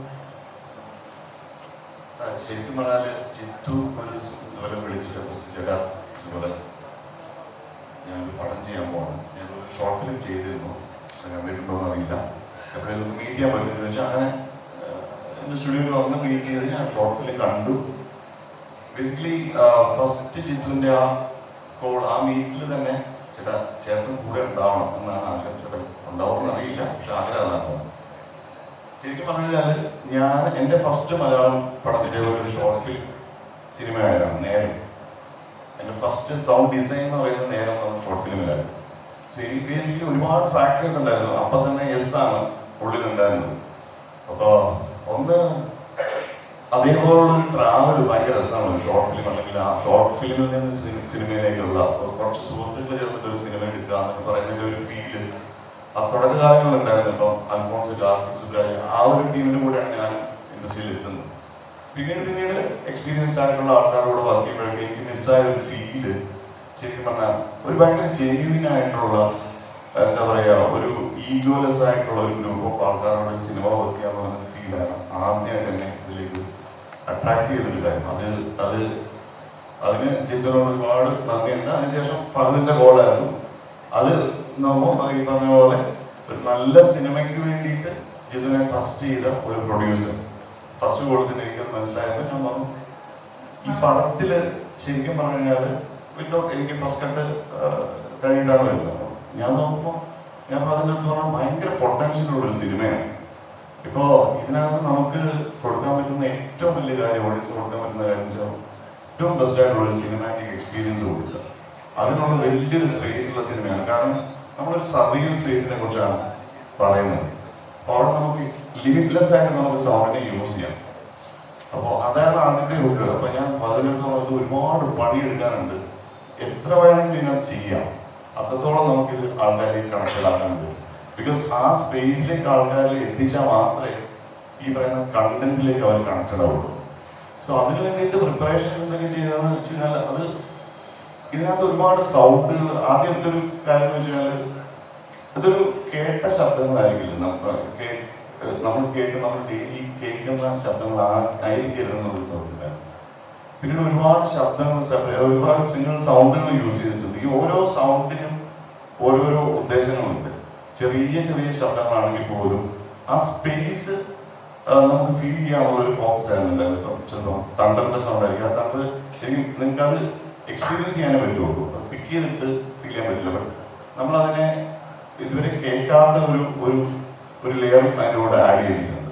അപ്പോൾ ഓരോ സ്റ്റേജിങ് കഴിയുമ്പോഴും എനിക്ക് ഏറ്റവും വലിയ സന്തോഷം എന്താണെന്ന് വെച്ചാൽ ഒരു സൈഡിലും പ്രഷർ ഇല്ലാതെ വർക്ക് ചെയ്യാൻ പറ്റുന്നതാണ്. ഒരു ഡെഡ്ലൈൻ ഉണ്ടാവും. പിന്നെ ഒരുപാട് ഫാക്ടേഴ്സ് ഉണ്ടാവും നമ്മളെ എഫക്ട് ചെയ്യുമ്പോൾ മ്യൂസിക് ഡയറക്ടറിൻ്റെ സൈഡിൽ നിന്നും എഡിറ്ററിൻ്റെ സൈഡിൽ നിന്നാണെങ്കിലൊക്കെ. പക്ഷെ ഇതിനകത്ത് ഇപ്പോൾ ഓഡിയൻ ശരിക്കും പറഞ്ഞാൽ ഇവരൊക്കെ നിന്ന ഒരു എന്ന് പറഞ്ഞു കഴിഞ്ഞാൽ ഭയങ്കര എക്സൈറ്റ്മെന്റ് ആണ്. ഇത് എത്രത്തോളം എത്തിക്കാൻ പറ്റും, ഇത് എന്തായിരിക്കും തിയേറ്ററിൽ എത്തിക്കഴിയുമ്പോൾ ഒരു അവസ്ഥ. ബിക്കോസ് ഇവരാരും ഒരുപാട് അറിവുകളുള്ള ആൾക്കാരായിട്ട് വന്ന് നിന്നിട്ടുള്ള ഒരു കമ്മ്യൂണിക്കേഷൻ അല്ലായിരുന്നു. അപ്പോൾ നമ്മൾ ഒരുമിച്ച് നിന്ന് നമ്മൾ ഇതിനകത്ത് ഫ്ലോസ് കണ്ടെത്തുകയും അതിനെ എങ്ങനെ ഓവർകം ചെയ്യാം. ഒരു 2+2 അല്ലേ എത്രയാണ് നമ്മുടെ അത്രയും സമയം ഓഡിയൻസിനെ എങ്ങനെ ബുക്ക് ചെയ്തിരുത്താം. പ്രത്യേകിച്ച് വിഷ്വലി നോക്കിയാൽ നമ്മൾ ഒരു ലൊക്കേഷനിലാണ് നിൽക്കുന്നത്. അപ്പോൾ ലാഗ് ഫീൽ ചെയ്യാനുള്ള ഭയങ്കരമായിട്ടുള്ള ഒരു സാധനം. കാര്യം ഒരൊറ്റ ലൊക്കേഷനാണ്. അതിനകത്ത് നമുക്ക് എന്തോരം എക്സ്പ്ലോർ ചെയ്യാം. ബേസിക്കലി നമ്മൾ തന്നെ ആ ചലഞ്ച് നമ്മൾ തന്നെ ഉണ്ടാക്കി നമ്മളതിനെ മീറ്റ് ചെയ്യുന്ന ഒരവസ്ഥയായിരുന്നു. അപ്പോൾ എത്രയും എൻഗേജിങ് ആയിട്ട് ഒരു പോയിന്റിൽ ഓഡിയൻസ് പുറത്ത് ഡിസ്കണക്ട് ആയി കഴിഞ്ഞാൽ ഇത്രയും ബ്രെയിൻ സ്റ്റോം ചെയ്യേണ്ട ഒരു സ്ക്രിപ്റ്റ് ആയതുകൊണ്ട് അത് ബുക്ക് ചെയ്ത് നിർത്തുക എന്നുള്ളൊരു വലിയ ചലഞ്ച് ഉണ്ടായിരുന്നു. ശരിക്കും പറഞ്ഞാൽ സൗണ്ടിലും സ്കോറിലും എല്ലാ ഡിപ്പാർട്ട്മെന്റിലും ഉണ്ടായിരുന്നു. ലാസ്റ്റ് പറഞ്ഞ സൗണ്ടും സ്കോറും സൗണ്ട് മിക്സും ഒക്കെ ആയതുകൊണ്ട് ഫൈനലി എൻ്റെ കൂടെ ഇതിലേക്ക് വന്നു. അപ്പോൾ അത് അറിയില്ലായിരുന്നു ഇത്രയും അത് ആൾക്കാരിലേക്ക് എത്തി കണക്റ്റ് ആകും എന്നുള്ളൊരു ആഗ്രഹം ഉണ്ടായിരുന്നു. പക്ഷെ അത് എത്തി എന്നുള്ളൊരു ഭയങ്കര സന്തോഷമുണ്ട്.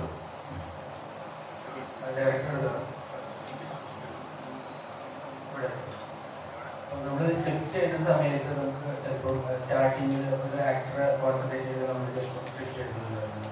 അപ്പം സ്ക്രിപ്റ്റ് എഴുതി തുടങ്ങി ഏത് സമയത്താണ് അസ്കറിൽ കയറിയത്? സ്റ്റാർട്ടിങ് മുതൽ അസ്കറിനെ ഫോക്കസ് ചെയ്തിട്ടാണ് സ്ക്രിപ്റ്റ് ചെയ്തിട്ടുണ്ടായിരുന്നത്, എഴുതിയിട്ടുണ്ടായിരുന്നത്. ആക്ച്വലി സ്ക്രിപ്റ്റ് എഴുതുന്ന സമയത്ത് ഒരു പർട്ടിക്കുലർ ആക്ടറെ കണ്ടുള്ള എഴുതിയത്. കണ്ടന്റ് തന്നെ ഫോക്കസ് ചെയ്താണ് എഴുതിയത്. പിന്നെ എനിക്ക് നേരത്തെ പരിചയമുണ്ട്, പരിചയമുണ്ട്. പിന്നെ ഞാൻ നേരത്തെ പറഞ്ഞു നമ്മളിപ്പം ഒരുപാട് ആർട്ടിസ്റ്റുകളൊക്കെ പോയിട്ട് പല കഥകളിലും പറഞ്ഞിട്ടുണ്ട്. അപ്പോൾ വിനീതയുടെ പറഞ്ഞ പോലെ തന്നെ നമുക്ക് എന്താ പറയുക, നമ്മളൊരു പുതിയ ഒരാളാണ്. അപ്പോൾ നമ്മൾ പറയുന്ന കഥകൾ വർക്കൗട്ട് ആവുന്നുണ്ടെങ്കിൽ ഇവരെത്രത്തോളം ഇത് പുൾ ഓഫ് ചെയ്യും എന്നുള്ളൊരു കോൺഫിഡൻസ് അവർക്കുണ്ട്. പക്ഷെ ഇദ്ദേഹത്തിന് എനിക്ക് നേരത്തെ അറിയാം. അതുകൊണ്ട് തന്നെ ഒരു പോയിന്റ് അദ്ദേഹത്തിന് എന്തോ ഒരു ട്രസ്റ്റ് നമ്മോട് തോന്നി. അങ്ങനെ അവർക്ക് നേരെ തിരിച്ചാണ് പറയുന്നത്. അവന് എന്നിലൊരു ട്രസ്റ്റ് കൂടെ തോന്നി, അവനൊരു കോൺഫിഡൻസ്. ഞാൻ ചോദിച്ചു, നീ കോൺഫിഡന്റ് ആണോ? പടത്തിന്റെ ഹൈപ്പ് കുറയ്ക്കാൻ വേണ്ടിയാണോ എന്നെ വെച്ചത് എന്ന് വരെ എനിക്ക് തോന്നിയിട്ടുണ്ട്. പക്ഷെ ഭയങ്കര സന്തോഷം. കാര്യം നമ്മൾ ഇതിനു മുമ്പും സ്ക്രിപ്റ്റുകൾ ഡിസ്കസ് ചെയ്തിട്ടുണ്ട്. അത് കഴിഞ്ഞിട്ട് ഇതിലേക്ക് വന്നപ്പോഴത്തേക്കും അതല്ല, ആ സമയത്ത് ഈ പറഞ്ഞ നമ്മൾ ഒരു വൈബ് ഉണ്ടായി. ഫുൾ ടീമിലെല്ലാവരും അല്ലെങ്കിൽ എല്ലാവരും തമ്മിലുള്ള ഒരു കണക്ഷനാണല്ലോ. അങ്ങനെയാണല്ലോ ഓരോ പ്രൊജക്റ്റുകളും ഉണ്ടാകുന്നത്. സിനിമയെന്ന് മാത്രമല്ല, ഏതിലും ബിസിനസ്സിലാണെങ്കിലും എല്ലാം സംഭവിക്കുന്നത്. അങ്ങനെയാണ് ഇത് സംഭവം. ഒരു കാര്യം കൂടെ അതെ, ഇതിനകത്ത് ഏറ്റവും പ്രധാനപ്പെട്ട ഒരു കാര്യം ട്രസ്റ്റാണ്. ഇപ്പോൾ ഉദാഹരണത്തിന് ഇപ്പം ഒക്കെ പറഞ്ഞത് നമ്മൾ കമ്മ്യൂണിക്കേഷൻ ഭയങ്കര ഈസി ആയിരുന്നു. ഇപ്പോൾ ഒരു കാര്യം പറയുമ്പോൾ ഇക്കയുടെ ഭാഗത്ത് നിന്നുള്ള ഇപ്പം ഞാൻ പറഞ്ഞത് ഭയങ്കരമായിട്ട് ഞാൻ അങ്ങനെ ഫീഡ് ചെയ്ത് കൊടുത്തിട്ടൊന്നുമില്ല. ക്യാരക്ടർ ഇതാണ്, മൂഡ് ഇതാണ്. അപ്പോൾ എനിക്ക് ഓരോ ദിവസം പ്രിപ്പയർ ആയിട്ടായിരിക്കും വരിക. അപ്പോൾ അത് ചെയ്തിട്ട് ചെറിയ ചെറിയ ഓൾട്ടറേഷൻസ് മാത്രമേ നമ്മുടെ ഭാഗത്തുണ്ടായിരുന്നു. അപ്പോൾ ആ ഒരു സ്പേസ് നമുക്കുണ്ടായിരുന്നു. അപ്പോൾ ആ ഒരു ഇങ്ങനത്തെ ഒരു സബ്ജക്റ്റ് ഓട്ടോമാറ്റിക്കായിട്ടും ഒരു ആർട്ടിസ്റ്റ് ഓക്കെ പറയണമെങ്കിൽ അത് എന്താ പറയുക, നമ്മളൊരു ട്രസ്റ്റ് ഉണ്ടാവണം. ആ ട്രസ്റ്റ് അദ്ദേഹത്തിന് ഉണ്ടായി എന്നുള്ള സംഭവം എന്നെ പോലത്തെ ഒരു പുതിയ ഒരാളെ സംബന്ധിച്ചിടത്തോളം ഭയങ്കര ഒരു സന്തോഷമാണ്. ഒരു കാര്യം പറഞ്ഞോളെ, അതായത് ഈ പ്രോജക്റ്റ് നമ്മൾ ആദ്യമേ ഞാൻ ചിത്തു സംസാരിച്ച് ഓണായെങ്കിലും സപ്പോർട്ടിങ് കാസ്റ്റ് എല്ലാം ആയി വരുമ്പോഴും ആ ലീഡ് ആര് ചെയ്യുന്നുള്ളൊരു നമ്മൾ ആ സ്റ്റക്കായി നിൽക്കുകയായിരുന്നു. അസ്കർ യെസ് പറഞ്ഞപ്പോഴാണ് ടെക്നിക്കലി പ്രോജക്റ്റ് ഓൺ ആയത്. ആ ഒരു പോയിന്റിലാണ് യെസ് നമ്മളിത് ചെയ്യുന്നു എന്നുള്ളൊരു ഒരു സ്റ്റാർട്ട് ഡേറ്റ് കിട്ടിയത്. നമുക്കൊരു ഡേറ്റ് മനസ്സിലുണ്ടായിരുന്നു, പക്ഷെ അങ്ങനെ സ്റ്റാർട്ട് ആവുന്നത്. ഇപ്പം സിനിമ കണ്ട സമയത്ത് അത് എത്രത്തോളം ശരിയാണോ എനിക്കറിയില്ല. ഇപ്പം എനിക്ക് തോന്നിയത് പല റിവ്യൂസൊക്കെ പറയുന്നത് അസ്കർ പെർഫോം ചെയ്യുമ്പോൾ പക്ക ആസിഫ് എൻ്റെ ഒരു പല മനസ്സിൽ വരുന്നുണ്ട്. അതെന്തായാലും അങ്ങനെ വരും. അപ്പം ഇത് ഏതെങ്കിലും ഒരു സീൻ ചെയ്യുന്ന സമയത്ത് എപ്പോഴെങ്കിലും ജീത്തു പറഞ്ഞിട്ടുണ്ടോ നമുക്കൊരു ആ ഒരു മനസ്സിൽ കയറി വരുന്നത് നമുക്കൊന്ന് മാറ്റിപ്പിക്കാമെന്ന് എപ്പോഴെങ്കിലും ഏതെങ്കിലും തോട്ടിൽ പറഞ്ഞിട്ടുണ്ടായിരുന്നോ? ഇല്ല, തലവെട്ടിക്കാരനിൽ അഭിനയിക്കാൻ പറ്റില്ലല്ലോ. ഉള്ള തല വെച്ചല്ലേ അഭിനയിക്കാൻ പറ്റുള്ളൂ. ബട്ട് ഈ പറഞ്ഞ ഞാൻ അറിഞ്ഞുകൊണ്ട് ചെയ്യുന്നതല്ല. ഇനി അങ്ങനെ മാനേഴ്സും വരുന്നതെല്ലാം ഞാൻ മാറ്റാൻ ഞാൻ ശ്രമിക്കാറുണ്ട്. ഒറ്റ മോനാണോ വീട്ടില്? അതാണ്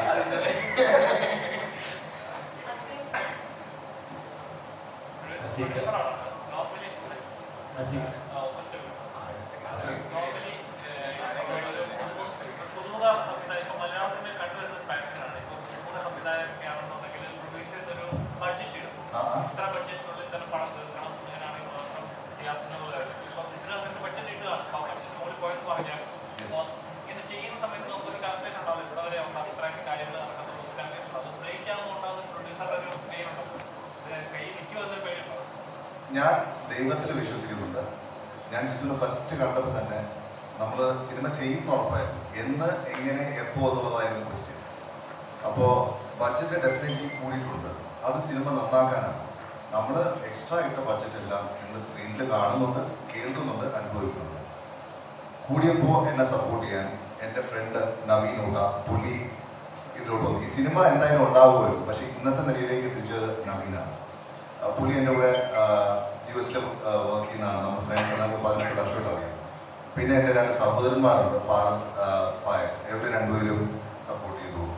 എൻ്റെ 2 ഫ്രണ്ട്സ് ഉണ്ട്, അനുരാജ്, അരുൺ. ഇവര് സപ്പോർട്ട് ചെയ്തു. അപ്പോൾ നമ്മുടെ മനസ്സിലൊരു ആഗ്രഹം ഉണ്ടെങ്കിൽ അത് നടക്കണം എന്നുണ്ടെങ്കിൽ ദൈവം നമ്മുടെ കൂടെ ഉണ്ടാവുമെന്ന് ഞാൻ വിശ്വസിക്കുന്നു.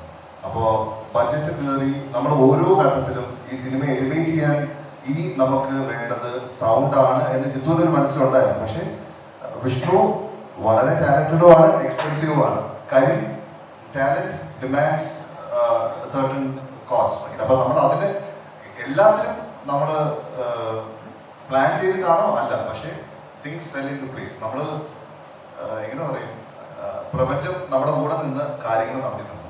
ഇനിയും ഇങ്ങനത്തെ സിറ്റുവേഷൻസ് വന്നു കഴിഞ്ഞാൽ നമ്മളൊരു കാര്യത്തിൽ ഇറങ്ങി തിരിച്ചാൽ അതിൽ കൺവിക്ഷൻ ഇല്ലാതെ ഇറങ്ങി തിരിക്കരുത്. പിന്നെ അത് നമ്മൾ കരയ്ക്ക് എത്തിക്കുക എന്നുള്ളത് നമ്മുടെ ഉത്തരവാദിത്തമാണ്. ഈ അസ്കർ നേരത്തെ പറഞ്ഞതുപോലെ ഞങ്ങൾ ഈ ഇരിക്കുന്ന 10 പേരല്ല ഈ സിനിമ, ഇതിൻ്റെ പിറകിൽ ഡയറക്റ്റ് ഇൻഡയറക്റ്റ് ആയിട്ട് 300-350 പേര് വർക്ക് ചെയ്തിട്ടുണ്ട്. അവരെല്ലാവരും ആ സമയം ഇതിനു വേണ്ടി സ്പെൻഡ് ചെയ്തത് ഇത് ബിഗ് സ്ക്രീനിൽ വരാനും ഇത് ആൾക്കാരിലേക്ക് എത്താനുമാണ്. അപ്പോൾ എങ്ങനെയോ നടന്നു. അതിപ്പോൾ പോസ്റ്റ്മോർട്ടം ഒന്നുമില്ല. There is no right or wrong way to release a movie. നമ്മളിത് ചെയ്തു. എന്നെ കൊണ്ട് പറ്റില്ല. എൻ്റെ അടുത്ത് ഇപ്പോൾ ജിത്തു വന്നിട്ട് ഇന്ന് ഇതുവരെ സ്പെൻഡ് ചെയ്ത പണിയാണ് നമ്മുടെ പടം എന്ന് പറഞ്ഞു കഴിഞ്ഞാൽ അതെങ്ങനെ എന്നെ കൊണ്ട് പറ്റില്ല. പക്ഷേ സംഭവിച്ചു. സംഭവമല്ലേ സംഭവിച്ചു.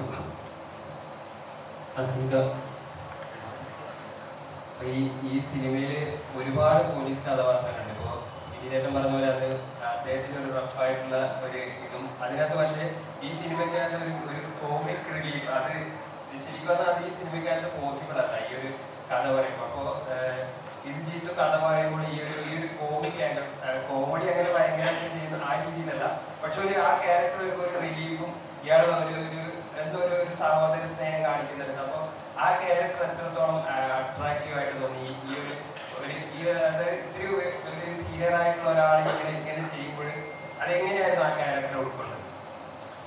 എനിക്കൊരു കൗതുകം തോന്നിയതാണ് എന്നെ എന്തുകൊണ്ട് ഇങ്ങനെ ഒരു ക്യാരക്ടറിനെ കാസ്റ്റ് ചെയ്തപ്പോൾ. ഞാൻ ചോദിക്കുകയും ചെയ്തു അവരോട് കുറച്ച് മണി കൊള്ളാവുന്നതാണെങ്കിൽ ഞാൻ തന്നെ ശരിയാക്കി തരണമെന്നൊക്കെ. അല്ല, അത് പുള്ളിയാണ് എന്നോട് ഇതൊരു പോലീസുകാരനല്ലാത്ത ഒരു പോലീസുകാരൻ, അങ്ങനെ തന്നെയാണ് എനിക്ക് വേണ്ടത്. അപ്പം ഞാൻ അത്ര എനിക്ക് ഇടയ്ക്കിടയ്ക്ക് സംശയം വരും. അപ്പം ഞാൻ പോയിട്ട് ചോദിക്കും, ഞാൻ ശരിയല്ല ചെയ്യുന്നത് എനിക്ക് തോന്നുന്നുണ്ട്. ഈ റിലീസിൻ്റെ അന്ന് വരെയും ഞാൻ ഇടയ്ക്കിടയ്ക്ക് തർക്കിക്കാറുണ്ടായിരുന്നു, ഞാൻ ശരിയായിട്ടല്ല ചെയ്തിട്ടുണ്ടെന്ന് വെച്ചിട്ട്. പിന്നെ അവൻ പറയുന്നത് പോലെ അവൻ നിന്ന് കൊടുക്കുകയാണ് ഞാൻ ചെയ്തിട്ടുള്ളത്. വേറെ എൻ്റെ ഒരു പരീക്ഷണമൊന്നുമില്ല.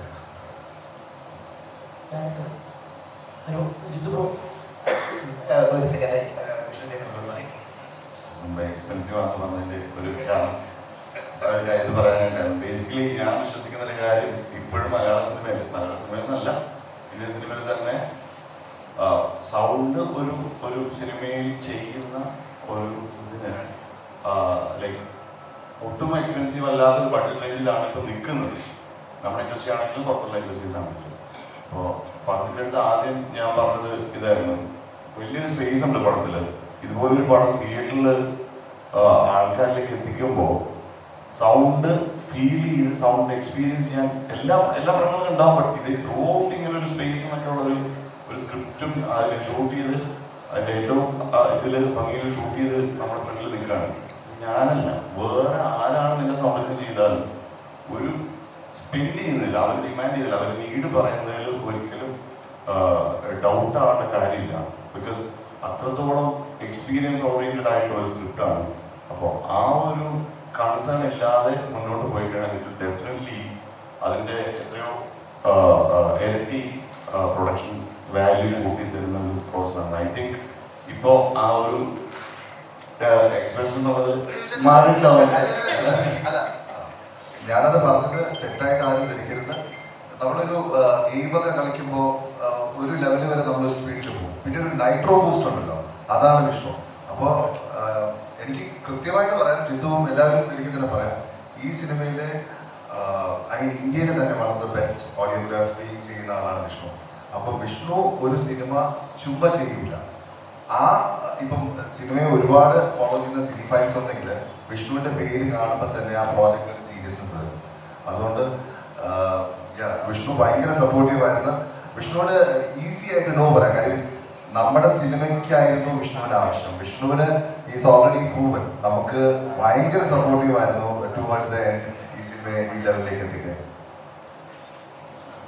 അല്ല, ശരിക്കും ഇത് എനിക്കും ആവശ്യമുള്ള ഒരു സിനിമയായിട്ട് തന്നെയാണ് ഞാൻ കണ്ടത്. കാര്യം ഇതുവരെ ചെയ്തിട്ടില്ലാത്ത കാര്യങ്ങൾ ചെയ്യാനുള്ള സ്പേസ് ഉള്ള സിനിമയാണ്. അപ്പോൾ ഇതിൻ്റെ ഓരോ ട്രീറ്റ്മെൻറ്റും അങ്ങനെ തന്നെയാണ് ചെയ്തിരിക്കുന്നത്. ഞാനും എൻ്റെയും ലേണിംഗ് പ്രോസസ്സ് ഉണ്ടായിരുന്നു. ബട്ട് ഇതിൻ്റെ ബഡ്ജറ്റിൻ്റെ കേസ് തന്നെ പറയാം. ഫഹദ് പറഞ്ഞത് ഞാൻ പറഞ്ഞത് എന്നെ കൊണ്ട് കഴിയാവുന്ന അത്ര ഞാൻ എന്താ ചെയ്യാൻ ചെയ്തത്. പക്ഷേ ഫഹദ് പറഞ്ഞു അങ്ങനെ ഒരു ഇതും വേണ്ട, വിഷ്ണു പറയുന്നതെല്ലാം മനസ്സിലായി, നമുക്ക് മാക്സിമം ഇതിൽ തന്നെ മുന്നോട്ട് പോകും. കാര്യം ഇങ്ങനൊരു പ്രൊഡ്യൂസർ എപ്പോഴും ബഡ്ജറ്റിൻ്റെ കാര്യങ്ങൾ വരുമ്പോൾ പ്രൊഡ്യൂസറായിട്ടുള്ള ഒരു സംസാരം എപ്പോഴും ഉണ്ടാവും. പക്ഷേ അണ്ടർസ്റ്റാൻഡ് ചെയ്ത് നിൽക്കുക, അതും ഇത്രയും ഒരു സ്റ്റേജിൽ ഈ ഒരു സ്റ്റേജിൽ നിൽക്കുമ്പോൾ I M okay with that. അങ്ങനെ ഒരു കൺസ്ട്രെയിൻസ് ഇല്ലാതെ മുന്നോട്ട് പോകാൻ വിഷ്ണു ഐ ട്രസ്റ്റ് യു എന്നൊരു ഒരു ഒരു ഇതവിടെ ഉണ്ടായി. അതിന്റെ റിസൾട്ടും കൂടെ ആണ്. I think the whole team has the trust and connection. ഇതെല്ലാ സിനിമയിലും ഉണ്ടാവണം ആഗ്രഹിക്കുന്ന അടുത്ത സിനിമയിലും. ഞാൻ ഇവിടുന്ന് വിഷയത്തിൽ പറഞ്ഞോട്ടെ. ഇപ്പം ബഡ്ജറ്റ് ഡേയ്സ് പറഞ്ഞത് തന്നെ ഇപ്പോൾ നമ്മുടെ ഫുൾ ടീം അറിയാം, നമ്മുടെ ഷോർട്ട് ഫിലിം ചെയ്ത ഒരു ക്രൂ ആണ്. അപ്പോൾ ഈ സിനിമ എഴുതി തുടങ്ങുന്ന സമയം തൊട്ടേ ഇതിൽ ഇപ്പോൾ കുറച്ച് കഴിഞ്ഞ തിയേറ്ററിൽ കണ്ടിട്ടുണ്ടെന്ന് വിശ്വസിക്കുന്നു. പടത്തിൽ സൗണ്ട് ഭയങ്കര ഒരു ക്യാരക്ടറാണ്, ഒരു ഇമ്പോർട്ടൻറ്റ് ഫാക്ടറാണ്. അപ്പോൾ ആ സമയം തൊട്ടേ മൈൻഡിലുള്ള ഒരേ ഒരു പേര് വിഷ്ണു ഗോപി എന്ന് പറഞ്ഞ ആളാണ്. അപ്പോൾ ഞാൻ ഫാദുക്കേനാണെങ്കിലും പടം കമ്മിറ്റ് ചെയ്യുന്ന സമയം തൊട്ടേ പറഞ്ഞ പേര് ആ ഒരു സ്ഥലത്ത് മാത്രം നമുക്ക് ആ ഒരാളെ തന്നെ തന്നം എന്നുള്ള സാധനമാണ്. പക്ഷെ ആള് ഈ പടം കമ്മിറ്റ് ചെയ്യുമെന്ന് എനിക്കറിയില്ല. കാര്യം പടം ചെയ്യാൻ പോണ പടം ലാലട്ട നമുക്ക് ചാക്കോച്ചമ്പളമാണ്. അപ്പോൾ അതിനകത്ത് നമ്മുടെ വന്ന ചെറിയ സിനിമ ആള് കാണുമോ എന്നൊരു സംശയമായിരുന്നു. അപ്പോൾ സത്യം പറഞ്ഞാൽ ഈ സിനിമ നമ്മൾ ചെയ്യുന്നത് സിനിമയാണോ എന്ന് പോലും കൺസിഡർ ചെയ്യാത്ത ഒരുപാട് ആൾക്കാരെ നമ്മൾ മീൻസ് ഫേസ് ചെയ്യേണ്ടി വന്നിട്ടുണ്ട്. പക്ഷേ ആക്ച്വലി വിഷ്ണു ചേട്ടൻ ഈ സിനിമ കമ്മിറ്റ് ചെയ്തു, വിഷ്ണു ചേട്ടൻ ഈ സിനിമ കണ്ടിഷ്ടപ്പെട്ടു, ആള് കമ്മിറ്റ് ചെയ്ത മൊമെന്റിലാണ് എന്താ പറയാ പുറത്ത് ഒരു സിനിമയിൽസ് എങ്കിലും ഓക്കെ ഇതൊരു സിനിമയാണെന്നുള്ള ഒരു കൺസിഡറേഷൻ നമുക്ക് തന്നു തുടങ്ങിയത്. അപ്പോൾ ഞാൻ പറഞ്ഞൊരു ബഡ്ജറ്റിന്റെ കേസാണെങ്കിൽ ഇപ്പം അതൊന്നുകൂടി ക്ലാരിറ്റി തരുവാണ്. അതായത് നമ്മൾ ഓവർ ബഡ്ജറ്റിലോട്ട് പോയി എന്നുള്ളൊരു സംഭവം അതൊരു എത്ര മീൻസ് ഒരു മിസ്കമ്മ്യൂണിക്കേഷൻ ആവാണ്ടിരിക്കാൻ വേണ്ടി പറയാണ് എന്ന് പറയാണ്. അപ്പം അതായത് നമ്മൾ എല്ലാ കാര്യത്തിലും ഒരു ഓപ്ഷൻസ് കൊടുക്കാറുണ്ട്. നോർമലി ഇങ്ങനൊരു ഓപ്ഷനുണ്ട്, ഇങ്ങനൊരു ഓപ്ഷനുണ്ട്. പക്ഷെ ഈ ഒരു ഓപ്ഷൻ ആണെങ്കിൽ അതായിരിക്കും സിനിമയ്ക്ക് ആവശ്യം. അപ്പൊ ആ ഒരു സാധനം പ്രൊഡ്യൂസർ എടുക്കുന്നത് നമ്മൾ അപ്രൂവൽ എടുത്തതിന് ശേഷം മാത്രമാണ് ബഡ്ജറ്റ് കൂട്ടിയിട്ടുള്ളത്. അപ്പോൾ ഒരു ക്ലാരിറ്റി തന്നതോടും ഓക്കെ താങ്ക് യു. ഇല്ല, വിഷ്ണു നിർബന്ധമായിട്ടും വിഷ്ണു വേണമെന്നുള്ളത് ജിത്തുവിന് ഫ്രം ദ ബിഗിനിങ് ഉണ്ട്. ഈവൻ വിഷ്ണു നല്ല തിരക്കിന് സിനിമ കാണാൻ സമയമില്ലാത്ത സമയത്ത് ചെറിയ നോണയൊക്കെ പറഞ്ഞിട്ടുണ്ട്. കാണാൻ സമയത്ത് പെട്ടെന്ന് കാണാൻ വേറെ ആവശ്യം. വിഷ്ണു ഇല്ലായപ്പോഴാണ് സിനിമ ഓണാവുന്നത്. സിനിമ ഞങ്ങൾ ഉണ്ടാക്കുന്ന ഒരു പരിപാടി എന്തോ ഉണ്ടെന്നുള്ളൊരു റെക്കഗ്നീഷൻ നമ്മുടെ സിനിമാ സുഹൃത്തുക്കൾക്കിടയിലേക്ക് കിട്ടുന്നത് വിഷ്ണു സിനിമയിലേക്ക് വരുന്നതാണ്. വിഷ്ണു ഇതിനകത്ത് ഈ ത്രൂ ഔട്ട് സൗണ്ട് ഭയങ്കര ഒരു ഹൈ ആയി നിൽക്കുന്ന ഒരു പടമാണ്.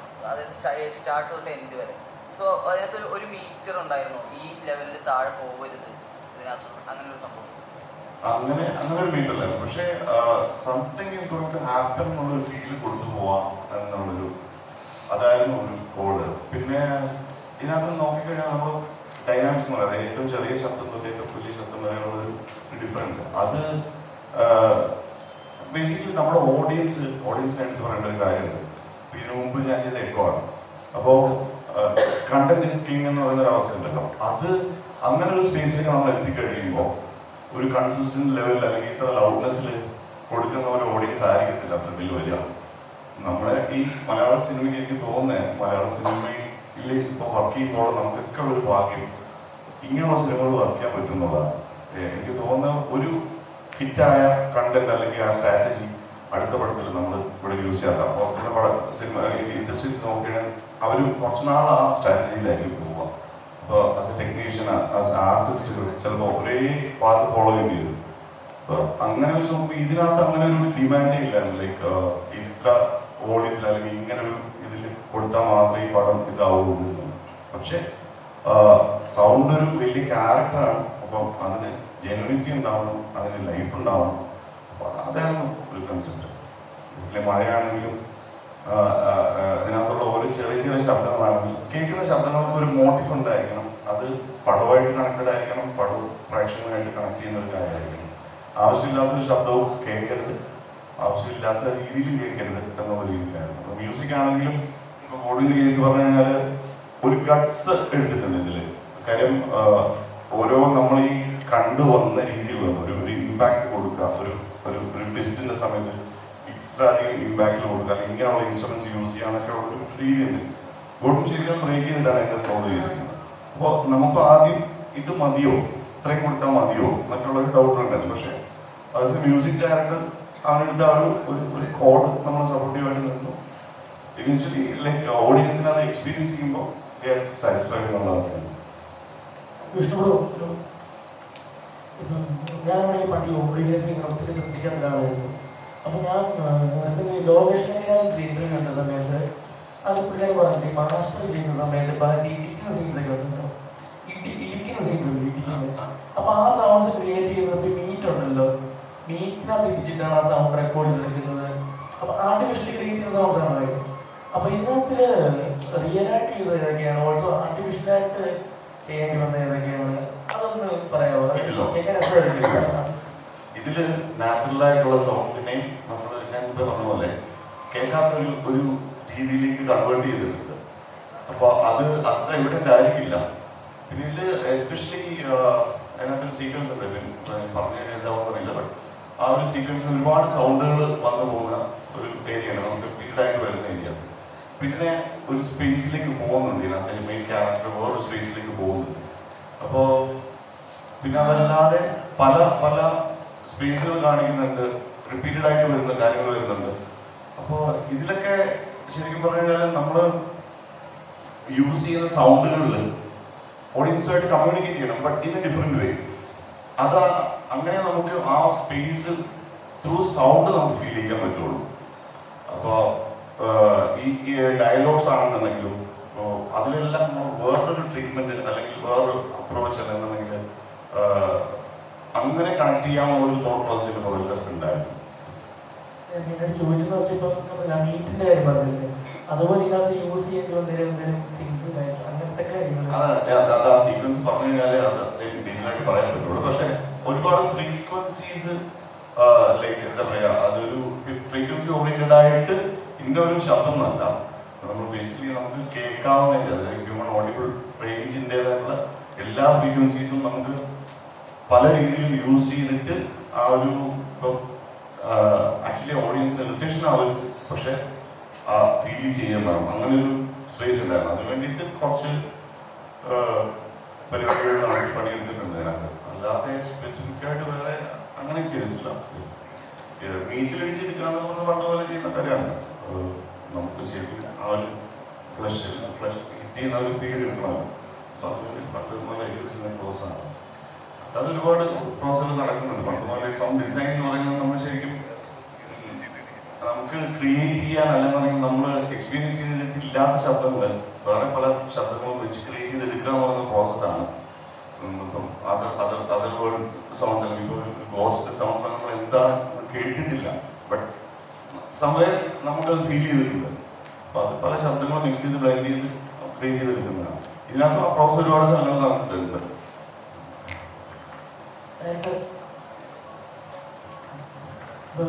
ഇതൊക്കെ പറഞ്ഞിപ്പം സ്പോർട്ടിൽ ഇംപ്രൂവൈസ് ചെയ്ത് കുറച്ച് കാര്യങ്ങളൊക്കെ ഇപ്പം മഴ പോലത്തുള്ള കാര്യങ്ങൾ, അപ്പൊ അതെന്തൊക്കെയായിരിക്കും ഇപ്പൊ സ്പോർട്ട് ഇംപ്രൂവൈസ് ചെയ്തിട്ടുള്ള കാര്യങ്ങൾ എന്തൊക്കെയായിരിക്കും?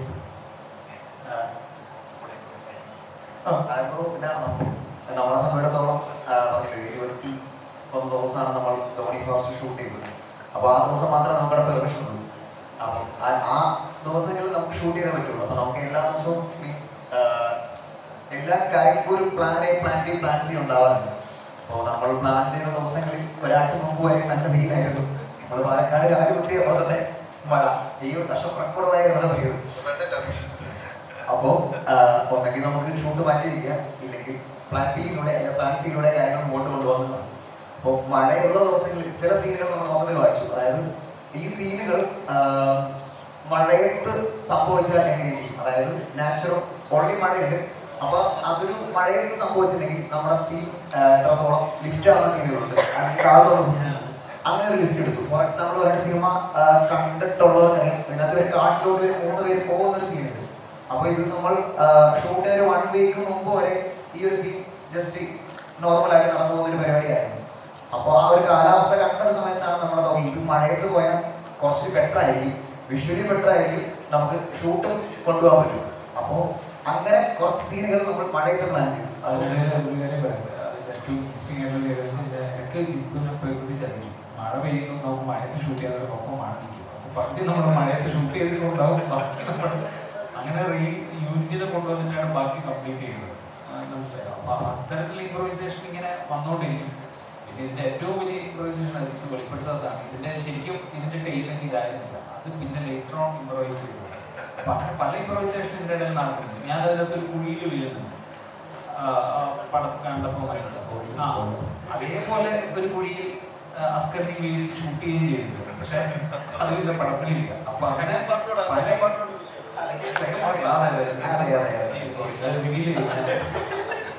അപ്പൊ അങ്ങനെ പല ഇംപ്രവൈസേഷനും അത് ആക്ച്വലി ഭയങ്കര രസമുള്ള ഒരു പ്രോസസ്സും കൂടിയാണ്. കാരണം എന്ന് വെച്ച് കഴിഞ്ഞാൽ സിനിമ ഒരിക്കലും നമ്മൾ ഫസ്റ്റ് എഴുതി നമുക്ക് കിട്ടിയിരിക്കുന്ന സ്ക്രിപ്റ്റിൽ നിന്നല്ല ഫൈനൽ സിനിമ എന്ന് വിശ്വസിക്കുന്ന ഒരാളാണ്.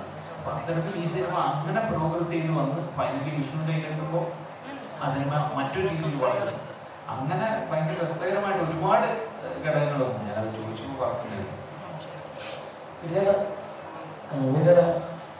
ഇപ്പോൾ വേറെ കാര്യം ചെയ്യുന്നുണ്ട്. ഇപ്പോൾ മിനിചേട്ടൻ എന്ത് പോസ്റ്റ് ഇട്ടാലും അടി കൊടുത്തിട്ട് കമന്റ് ആണ് ഗ്രീക്ക് ഗോഡ് ഓഫ് മോളിവുഡ് എന്ന് പറഞ്ഞിട്ട് ഗ്രീക്ക് ഗോഡ് ഓഫ് മോളിവുഡ് എന്ന് പറഞ്ഞിട്ട് കമന്റ് എപ്പോഴും കാണാറുണ്ട്. അതെയാണ് വന്നത് ഫീൽ ചെയ്യുന്നത്.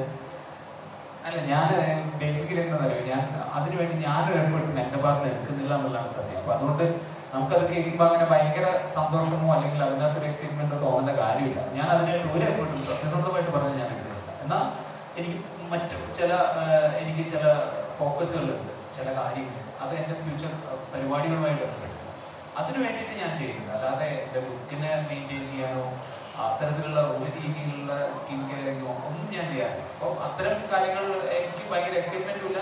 ചില നേരത്ത് ഞാൻ തന്നെ ആ പോസ്റ്റുകളിൽ നിന്ന് കമന്റുകൾ ഇങ്ങനെ മായ്ച്ച് പറയാറുണ്ട്. കാരണം എനിക്കത് വലിയൊരു എക്സൈറ്റ്മെന്റ് കേടായിരുന്നു. കാരണം അതല്ലാതെ നമ്മുടെ ക്വാളിറ്റി ഓഫ് വർക്ക് എന്ന് പറയുന്നത് വേറെ പല കാര്യങ്ങളിലാണ് എൻ്റെ ഫോക്കസ്. അല്ലാതെ അതെന്നെ അത്ര എക്സൈറ്റിംഗ്. ഇപ്പം ആക്ടിങ് കരിയറിലായാലും അല്ല എന്താ പറയുക, ഒരു ക്യാരക്ടേഴ്സ് ചെയ്യുമ്പോഴും കണ്ണ് അത്രത്തോളം ഹെൽപ്പ് ചെയ്യുന്നുണ്ട്. ഇപ്പോൾ കണ്ണ് മാത്രമല്ല, അത് ഒരു ആക്ടറിനെ സംബന്ധിച്ചിടത്തോളം എന്താ പറയുക, അവരുടെ എല്ലാ ബോഡി ലാംഗ്വേജ് എന്ന് പറയുന്നത് നമ്മളുടെ ആക്ടിങ്ങിൽ നമ്മുടെ മൈൻഡ് സെറ്റ് അല്ലെങ്കിൽ നമ്മുടെ മൈൻഡ് ആ ക്യാരക്ടറിന്റെ മൂഡ് എന്താണ് അതിനനുസരിച്ചിട്ട് നമ്മുടെ എല്ലാ ശരീരഭാഗങ്ങളും നമുക്ക് ഉപയോഗിക്കണം. അതിനകത്ത് കണ്ണിനൊരു സ്പെസിഫിക് ആയിട്ടൊരു കാര്യമില്ല. പക്ഷെ എൻ്റെ ചെറുപ്പം തൊട്ട് എൻ്റെ കണ്ണുകളെ കുറിച്ചിട്ട് പല ചോദ്യങ്ങളും എനിക്ക് വരാറുണ്ട്. പക്ഷേ ഈ പറയുന്ന പോലെ കണ്ണ് നമുക്ക് കാണുന്നതല്ലല്ലോ, മറ്റുള്ളവർ കണ്ണ് പറയുന്നതല്ല. അപ്പൊ ആ രീതിയിൽ അങ്ങനെയുള്ളതല്ലാതെ അഭിനയിക്കുന്ന സമയത്താണ് എനിക്ക് കണ്ണുകൊണ്ട് അഭിനയിച്ചത് അങ്ങനെയൊന്നുമില്ല. ആ ക്യാരക്ടർ എന്താണോ ഫീൽ ചെയ്യുന്നത് ആ മൂഡ് ഞാൻ പറഞ്ഞില്ലേ. ഞാൻ ആകെ യൂസ് ചെയ്യുന്ന ഒരു ടെക്നിക്ക് എന്ന് പറഞ്ഞാൽ എൻ്റെ ഡയറക്ടറെ ട്രസ്റ്റ് ചെയ്യുക, അയാളുടെ അടുത്ത് മാക്സിമം ചോദ്യങ്ങൾ ചോദിക്കുക. ഈ ക്യാരക്ടറിന്റെ വേറെ ബോട്ട്സ് അറിയാനും ആ ക്യാരക്ടറിന്റെ മൂഡ് അറിയാനും വേണ്ടിയിട്ട് മാക്സിമം ഞാൻ കാര്യങ്ങൾ ചോദിക്കും. അത് കഴിഞ്ഞ് ഞാൻ പിന്നെ ഞാനത് എൻ്റെ വളരെ ഓർഗാനിക് ആയിട്ടുള്ള ഒരു പ്രോസസ്സിൽ ആ ഇൻഡ്യൂഷന് വിട്ടു കൊടുക്കാറ്. അല്ലാതെ ഈ പറയുന്ന പോലെ അങ്ങനെ കണ്ണ് അങ്ങനെ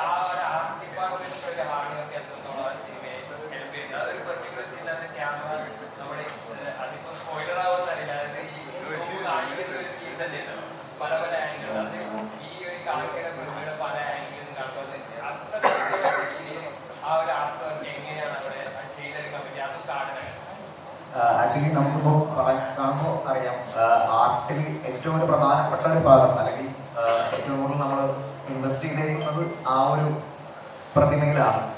കാട്ടിൽ നമുക്ക് വേറെ ഒന്നും ക്രിയേറ്റ് ചെയ്യേണ്ടതായിട്ട് കാര്യമായിട്ട് വന്നിട്ടില്ല. അപ്പോൾ തുടക്കം തൊട്ടേ ആ ഒരു കാര്യത്തിൽ കോംപ്രമൈസ് ചെയ്യരുത് എന്നുള്ളൊരു സംഭവം നമുക്കുണ്ടായിരുന്നു. അപ്പോൾ അതിനുള്ളൊരു സപ്പോർട്ട് പ്രോപ്പറായിട്ട് ബിസിനസ് ചെയ്യുന്നുണ്ടായിരുന്നു. അപ്പോൾ അവർ രണ്ട് ഓപ്ഷൻ തന്നു, ഒന്ന് പ്ലാസ്റ്റർ ഓഫ് പാരീസ് വെച്ചു, പിന്നെ വേറെ ഒരു മെറ്റീരിയൽ വെച്ചു. അപ്പോൾ അപ്പോൾ ഇതാകുമ്പോൾ പ്രോപ്പറായിട്ട് നമുക്ക് ഇതേപോലെ നമ്മൾ ചോദിച്ചിരുന്നു. അവിടെ മറ്റേ കാട്ടിൽ രാത്രി ആന ഇറങ്ങും, അങ്ങനെ കുറച്ച് പ്രശ്നങ്ങളുണ്ട്. അപ്പോൾ അത് കോംപ്രമൈസ് ചെയ്യാതെ പ്രോപ്പറായിട്ട് നമുക്ക് വേണ്ട രീതിയിൽ തന്നെ അവർ ആൾക്കാർ ചെയ്തു. പ്രൊഡ്യൂസർ സൈഡിൽ നിന്ന് അതിൻ്റെ കൃത്യമായിട്ടുള്ള സപ്പോർട്ട് തന്നു എന്നാണ് അതിനകത്ത് പറയാൻ. മെയിനായിട്ടും ഞങ്ങൾക്കും സിനിമ കാണുമ്പോഴായിരിക്കും മോസ്റ്റ് ഓഫ് ഓഡിയൻസിനൊക്കെ ഈ രൂപ ആക്ച്വലി ത്രൂ ഔട്ട് ഉണ്ടല്ലോ. ഇത് മൊത്തം രൂപ നമ്മൾ 3-4 ഡേയ്സിൽ തന്നെയാണ് ആക്ച്വലി പ്ലാൻ ചെയ്ത് തീർത്തത്. അങ്ങനെ നമ്മുടെ മെയിൻ ഫിയർ ആയിരുന്നു ആദ്യം കാണുമ്പോൾ തന്നെ രൂപം അവസാനം വരെ കാണുമെന്ന്. അപ്പോൾ കാർഡുള്ളൊരു വേറൊരു ആക്ച്വലി ഒരു മേജർ അഡ്വാൻറ്റേജ് നമുക്ക് ഷൂട്ട് ചെയ്യുമ്പോൾ ഇത് ട്രീറ്റ് ചെയ്യാൻ ഭയങ്കര എളുപ്പമാണ്. കാരണം കാർഡിന്റെ ഓൾമോസ്റ്റ് നമുക്ക് 360 ഡിഗ്രി ആക്സസ് ഉള്ളതുകൊണ്ട് തന്നെ കുറേ ഷോട്ട്സ് തന്നെ നമുക്കറിയാം ആ സാധനത്തിന്റെ ഒരു POV ആയിട്ട് ഒന്ന് കാണിച്ചിട്ട് പിന്നെയാണ് ഇത് റിവീൽ ചെയ്യുന്ന കാര്യങ്ങൾ. സോ ഇന്ന വേ നമുക്കതിന്റെ ആബ്സെൻസ് പോലും കുറേ കാര്യങ്ങൾ നമുക്ക് ഈസി ആയിട്ട് എക്സിക്യൂട്ട് ചെയ്യാൻ പറ്റി ഇങ്ങനത്തെ പരിപാടികൾ സിമ്പിളായിട്ട് നമുക്ക് കൊണ്ടുവരാനുള്ള ഒരു ഈസിനെസ് ആണ്. ഒന്നുകൂടി പറയണേ, നമ്മളിപ്പോൾ ഈ പറഞ്ഞില്ലേ പ്ലാനിങ് റിലീസ്. ഇപ്പോൾ ഫോർ എക്സാമ്പിൾ അന്ന് നമ്മൾ ജിപ്പ് ഉള്ളൊരു ദിവസമാണ് നമ്മൾ ഇതിൻ്റെ മേജർ ഷോട്ട്സ് എല്ലാം എടുത്തത്. അതുപോലെ ഈ വിഗ്രഹം കമ്മിറ്റ് ആകുന്ന ഷോട്ടുകളെല്ലാം നമ്മൾ പ്രോപ്പറായിട്ട് ഇനിഷ്യൽ സ്റ്റേജ് തന്നെ പറഞ്ഞത് നമ്മൾ മൂന്നുപേരും ഇരുന്ന് ഇനിഷ്യലി തന്നെ ചാർട്ട് ചെയ്തു. വിഗ്രഹം കമ്മിറ്റ് ആകുന്ന ഷോട്ടുകളെല്ലാം ഫോർ സേഫ്റ്റി, ഇങ്ങനെ ഗ്യാരണ്ടി പറഞ്ഞിരുന്നാൽ പോലും ഫോർ സേഫ്റ്റി നമ്മൾ അടുത്തടുത്ത ദിവസങ്ങളിൽ തന്നെയാണ് അത് ചാർട്ട് ചെയ്ത് ഷൂട്ട് ചെയ്തത്. നമുക്ക് വേറെ പ്രശ്നം വേണ്ട, ആന ഇറങ്ങുന്ന സ്ഥലമായിരുന്നു. അപ്പം ഇത് ഒരു ഇത്ര ദിവസത്തിൽ കൂടുതൽ കീപ്പ് ചെയ്യാൻ പറ്റില്ല. എന്ന് വെച്ചാൽ ആന വന്നിട്ട് നശിപ്പിക്കും, ഇത് കണ്ടു കഴിഞ്ഞിട്ടുണ്ടെങ്കിൽ വന്നിട്ട് പ്രശ്നമാണ്. അതുകൊണ്ട് നമ്മൾ ഒരു 6 ദിവസം മാത്രം കീപ്പ് ചെയ്തിട്ടാണ് ഷൂട്ട് ചെയ്തിട്ടുള്ളത്. കാരണം എന്ന് പറഞ്ഞാൽ ഒന്ന് ക്യാമറ ടീമിലുള്ള പിള്ളേർ ഭയങ്കര പറഞ്ഞത് പണിയെടുത്തിട്ടുണ്ട്. ഇപ്പോൾ എൻ്റെ പിള്ളേർ അസിസ്റ്റന്റ് ഡയറക്ടേഴ്സ്, ഇതിൽ അസിസ്റ്റന്റ് ഡയറക്ടേഴ്സായിട്ട് വർക്ക് ചെയ്ത എല്ലാവരും തന്നെ പുതിയ ആൾക്കാരാണ്. ഒരാൾ പോലും ഒരു സിനിമയിൽ പോലും വർക്ക് ചെയ്ത ആരുമില്ല, എല്ലാ അസിസ്റ്റന്റ് ഡയറക്ടേഴ്സും പുതിയ ആൾക്കാരാണ്. അവർ ആക്ച്വലി അങ്ങനെ ഒരു പൈസയൊന്നും പ്രതീക്ഷിക്കാതെ മൊത്തത്തിൽ ഭയങ്കര സപ്പോർട്ടീവായിട്ട് ചിത്രത്തിൻ്റെ ടീം അല്ലെങ്കിൽ നമ്മുടെ ടീം എന്ന് പറഞ്ഞിട്ട് അങ്ങനെ പണിയെടുത്തിട്ടുള്ളതാണ്. അത് 2 ഡിപ്പാർട്ട്മെന്റിലും ഭയങ്കര ഫാസ്റ്റായിട്ട് പണിയെടുത്തിട്ടുള്ളതാണ്. എനിക്കത് ഭയങ്കര അത്ഭുതം. ഞാൻ അഭിനയിച്ച സിനിമയിൽ എനിക്ക് തോന്നുന്നു ഏറ്റവും ബഡ്ജറ്റ് കുറഞ്ഞൊരു സിനിമ ഇതായിരുന്നു. അതിൽ നിന്ന് ഒരു അത്ഭുതം ഉണ്ടാക്കുക എന്ന് പറയുന്നത് ഭയങ്കര സംഭവമാണ്. അതൊരു ക്രൂവിനെ പറ്റുള്ളൂ, ഒരു പ്രോപ്പർ ക്രൂ, ഒരു ഡയറക്ഷൻ ടീം, ക്യാമറ ക്രൂ. കാര്യം കിട്ടുന്ന പിള്ളേരാണ് ഇവര്.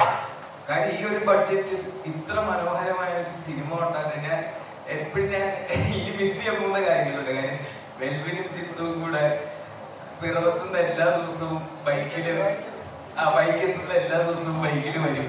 അപ്പൊ ഡബിന് വരുമ്പോ ഞാൻ ചോദിക്കുകയാണ് ഇനി തിരിച്ചു പോകണ്ട. പക്ഷെ അവരുടെ ഒരു എനർജി ഉണ്ട് ആ ടൈമിൽ, നമ്മുടെ ഡയറക്ഷൻ ടീമിന്റെ ഒരു എനർജി. പോളി പിള്ളേരാണ് ഇവന്മാര്. ഇനി മലയാള സിനിമ ഭരിക്കും. നമ്മൾ ഷൂട്ട് ചെയ്യുമ്പോൾ ഈ മഴ 4:30 മഴ സ്ഥിരമായി മനസ്സിലായി. പിന്നെ എന്താ സൊല്യൂഷൻ എന്ന് പറയുമ്പോൾ നമുക്ക് ഇവരോട് പറയാൻ തോന്നുന്നു, ഞാനാണ് ഇവരോട് പറയുന്നത് നമ്മൾ സാൻഡ്വിച്ച് ഒക്കെ ആയിട്ട് പോകണം, ലഞ്ച് ബ്രേക്ക് ഇല്ല, അങ്ങനെ വർക്ക് ചെയ്ത സിനിമ കൺവെൻഷനായിട്ടൊന്നും പരിപാടി നടക്കില്ല. ഇവരുടെ ഒരു എനർജിയാണ് നമ്മൾക്ക് ആ ഒരു പരിപാടി. അല്ല, ഇതിനകത്ത് നേരത്തെ യാത്ര ചോദിച്ചപ്പോഴേ ഈ സിനിമയുടെ തുടക്കത്തിൽ ദൈവത്തിന് നന്ദി, പ്രപഞ്ചത്തിന് നന്ദി ജിത്തു വരുന്നത്. സത്യത്തിൽ ഞങ്ങൾക്ക് അത് ഭയങ്കരമായിട്ട് സപ്പോർട്ട് ചെയ്തിട്ടുണ്ട്. കാരണം നേരത്തെ പറഞ്ഞ പോലെ ഈ പ്രതിഭയ്ക്ക് നമ്മൾ സിനിമയിൽ നമ്മൾ സാധാരണ വിചാരിക്കുന്ന പോലെ ചെറിയ പ്രതിഭയല്ല, നല്ല ഉയരത്തിലാണ് നിൽക്കുന്നത്. നമ്മൾ റോഡിൽ നിന്ന് തന്നെ നമുക്ക് കാണാം കാടിൻ്റെ ഉള്ളിൽ ഇതിൻ്റെ തല. അപ്പോൾ ഇതിൻ്റെ പ്രശ്നം എന്ന് വെച്ച് കഴിഞ്ഞാൽ ആനയേക്കാൾ വലുപ്പമുള്ള സാധനങ്ങൾ കാണുമ്പോൾ അറ്റാക്ക് ചെയ്തത് അത് നമ്മൾ അവിടുന്ന് കേട്ടൊരു അറിവാണ്. ഇപ്പോൾ ഫസ്റ്റ് എപ്പോഴും ഷൂട്ടിന് പോകുമ്പോൾ ആദ്യം ഞാൻ നോക്കി ഇതിൻ്റെ തല കാണുന്നുണ്ട് അവിടെ. പക്ഷേ അത് കണ്ടൊരു സമാധാനമാണ്. ഓക്കെ, ഇന്ന് ആക്രമണം ഉണ്ടായിട്ടില്ല. പക്ഷേ ഈ പറയുന്ന പ്രപഞ്ചം വളരെയധികം നമുക്ക് സപ്പോർട്ട് ചെയ്യുന്നു. കാരണം ഞങ്ങൾ ഷൂട്ട് ചെയ്യുമ്പോൾ അവിടെ അണലി, അതുപോലെ വളരെ കൂടിയ പാമ്പുകൾ മരത്തിന്റെ സൈഡിൽ ഇങ്ങനെ ഒതുങ്ങി നിൽക്കുന്നത് നമ്മൾ കണ്ടോണ്ട് ഷൂട്ട് ചെയ്തിട്ടുണ്ട്. അതായത് അത് നമ്മളെ അറ്റാക്ക് ചെയ്യില്ല, നമ്മൾ അതിനെ ഉപദ്രവിക്കാൻ പോയില്ല.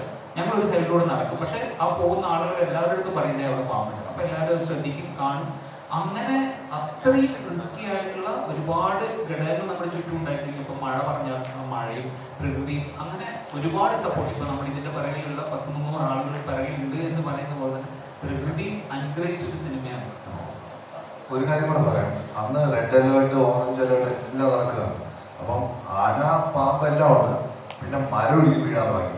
നമ്മുടെ പ്രതിഭയുടെ മുകളിൽ മാത്രം മരം വീണില്ല. എൻ്റെ ഏറ്റവും വലിയ ടെൻഷൻ അതായിരുന്നു, മരം നമുക്ക് പൊക്കി മാറ്റാം. ഈ പ്രതിമ വീണ് കഴിഞ്ഞാൽ അത് കോയമ്പത്തൂരിൽ ചെന്നൈയിൽ നിന്ന് പണി ചെയ്ത് കൊണ്ടുവന്നതാണ്. 3-4 ആൾ പൊക്കം പ്രതിമയാണ്. അത് എല്ലാം മരം വീണിട്ട് ആ പ്രതിമയിൽ മാത്രം വീണില്ല. വേറെ ആർട്ടിസ്റ്റ്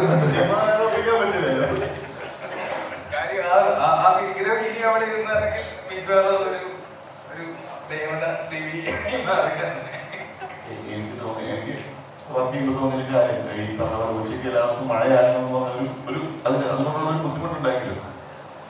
വിഷ്വലിൽ ശരിക്കും പറഞ്ഞാൽ കാറ്റുണ്ട്, ഒരുപാട് കാറ്റ്. എല്ലാ ഷോട്ടുകളിലും നല്ല കാറ്റ്. അതായത് കാട് ഫുള്ള് കാറ്റ് വെച്ച് കിടക്കുന്ന ഒരു ഫീൽ എല്ലാ വിഷ്വലും കിട്ടിയിട്ടുണ്ട്.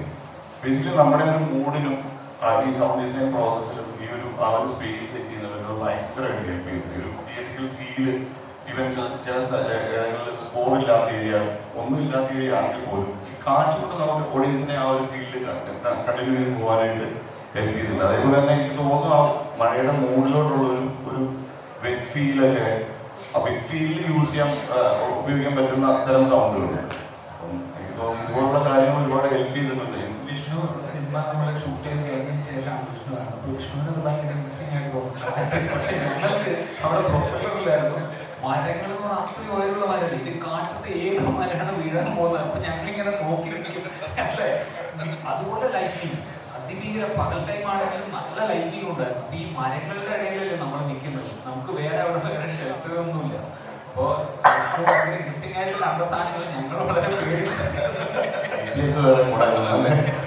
പക്ഷെ അത് ഭയങ്കര രസമുണ്ടായിരുന്നു. സ്ക്രീനിൽ നമുക്ക് ആ കാറ്റും പലപ്പോഴും മഴ നമുക്ക് ഷൂട്ട് ചെയ്യുമ്പോൾ നമുക്കൊരു ഡെപ്തിലേക്ക് മഴ കിട്ടാറുണ്ട്. പക്ഷെ റിയൽ മഴ ഉണ്ടായതുകൊണ്ട് ആ അന്തരീക്ഷവും ലൈറ്റും ഒക്കെ അതിന് അനുകൂലമായിരുന്നു.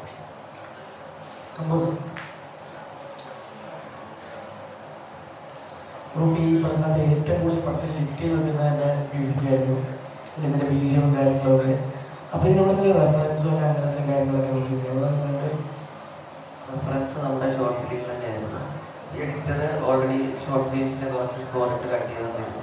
അപ്പം ഇത് ചെയ്യുമ്പോൾ ജിത്തുവിന് ഉണ്ടായിരുന്നൊരു മെയിനായിട്ടുള്ളൊരു കാര്യം എന്താ വെച്ച് കഴിഞ്ഞാൽ നമ്മൾ ടിപ്പിക്കലി കേട്ട് വരുന്ന സാധനങ്ങൾ പാടില്ല. എനിക്കതൊക്കെ ചാലഞ്ചുള്ളൊരു സാധനമായിരുന്നു. ഈ പറഞ്ഞാൽ ഞാനും ആരെ അസിസ്റ്റ് ചെയ്യാതെ വന്നിട്ട് തന്നെ കുറച്ച് ബുദ്ധിമുട്ടുണ്ടായിരുന്നു. ഈ റെഫറൻസ് നമ്മൾ പല സീനുകൾക്ക് നമ്മൾ വേറെ റെഫറൻസുകൾ നോക്കിയിട്ട് നമുക്കത് വെച്ച് നോക്കി നമ്മൾ ആളെ എഡിറ്ററൊക്കെ വെച്ച് നോക്കിയത് വർക്കായിട്ടില്ല. പിന്നെ എനിക്ക് സമയം തന്നു, ഞാൻ അതിരുന്ന് വർക്ക് ചെയ്ത് ഞാൻ സ്കോർ ചെയ്തിട്ട് ആദ്യത്തിന് കേൾപ്പിക്കും. ജിത്തു അത് കേട്ടിട്ട് വേണ്ട അല്ലെങ്കിൽ ഈ നമുക്കിപ്പോൾ ഒരു കറക്ഷൻ പറഞ്ഞു കഴിഞ്ഞാൽ നമുക്കത് മാറ്റാൻ ഒരു ബുദ്ധിമുട്ടില്ലായിരുന്നു. അങ്ങനെ ഒരുപാട് കറക്ഷൻസും കാര്യങ്ങളെല്ലാം ചെയ്തിട്ടാണ് നമുക്ക് ഈ ഒരു സാധനം കിട്ടിയേക്കുന്നത്. അങ്ങനെ നമ്മളിങ്ങനെ ഷോർട്ട് ഫിലിം ആയിരുന്നു മെയിൻ റെഫറൻസ്. ഷോർട്ട് ഫിലിം തന്നെയായിരുന്നു മെയിൻ റെഫറൻസ്.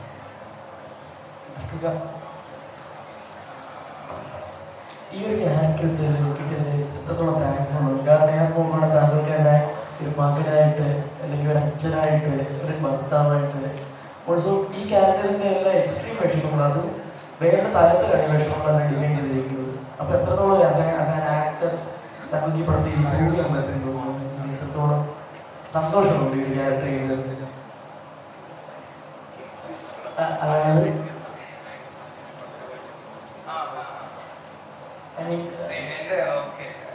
ഇത് ആക്ട് ചെയ്തപ്പോൾ സന്തോഷമാണോ ഇപ്പോഴത്തെ ഒരു സന്തോഷം? ഓക്കെ, ഭയങ്കര സന്തോഷം.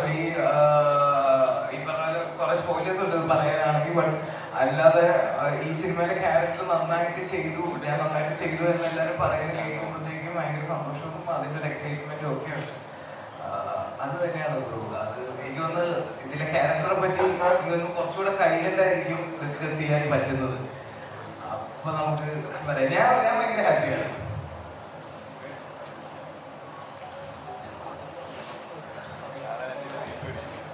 പിന്നെ ഒരു കാര്യം കൂടെ, ഈ നമ്മുടെ മ്യൂസിക് ഡയറക്ടർ ഗോഡ്വിൻ, പിന്നെ എഡിറ്റർ അർജുൻ,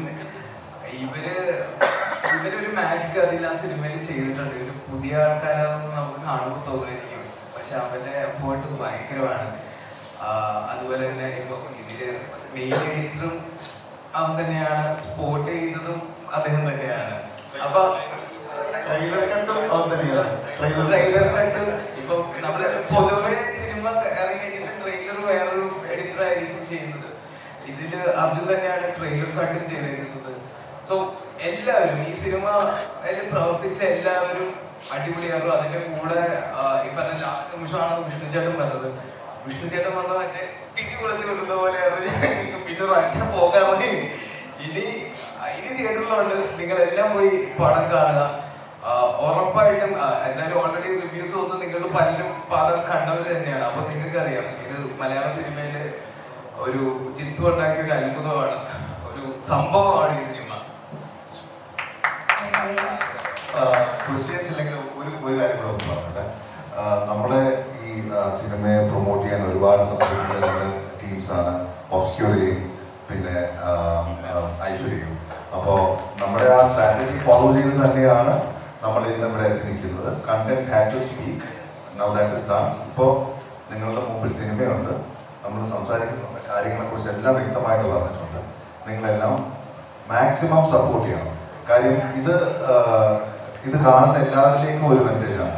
നിങ്ങൾ സിനിമ ആഗ്രഹിക്കുന്നുണ്ടെങ്കിൽ, സ്വപ്നം കാണുന്നുണ്ടെങ്കിൽ, അങ്ങനെ സ്വപ്നം കണ്ട ഒരാളാണ് ജിത്തു. തലയോലപ്പറമ്പ് എന്ന് പറയുന്ന ചെറിയ ഗ്രാമത്തിലിരുന്ന് ചെറിയ ഫോണിലും എല്ലാം ഷൂട്ട് ചെയ്ത് ഷോർട്ട് ഫിലിം കണ്ടിട്ട് US-ലിരുന്ന് ഞാനത് കാണാനിടയാവുകയും നമ്മൾ മീറ്റ് ചെയ്യുകയും നമ്മളൊരു പ്രോജക്റ്റ് ഉണ്ടാക്കുകയും ചെയ്തു. അപ്പോൾ അങ്ങനെ ഒരു റിസ്ക് എന്ന് ഞാൻ പറയില്ല, ഞാൻ അത്രയും ചാൻസ് എടുത്തിട്ട് നമ്മളെല്ലാവരും കൂടി ഇത് ചെയ്യുമ്പോൾ അത് ഇനി സപ്പോർട്ട് ചെയ്യേണ്ടത് ഓഡിയൻസ് ആണ്. നിങ്ങളെല്ലാവരും കാണണം. കാര്യം അൺകൺവെൻഷനൽ ആയിട്ടാണ് ഞങ്ങൾ ഈ സിനിമ നിങ്ങളുടെ മുന്നിലേക്ക് എത്തിച്ചിരിക്കുന്നത്.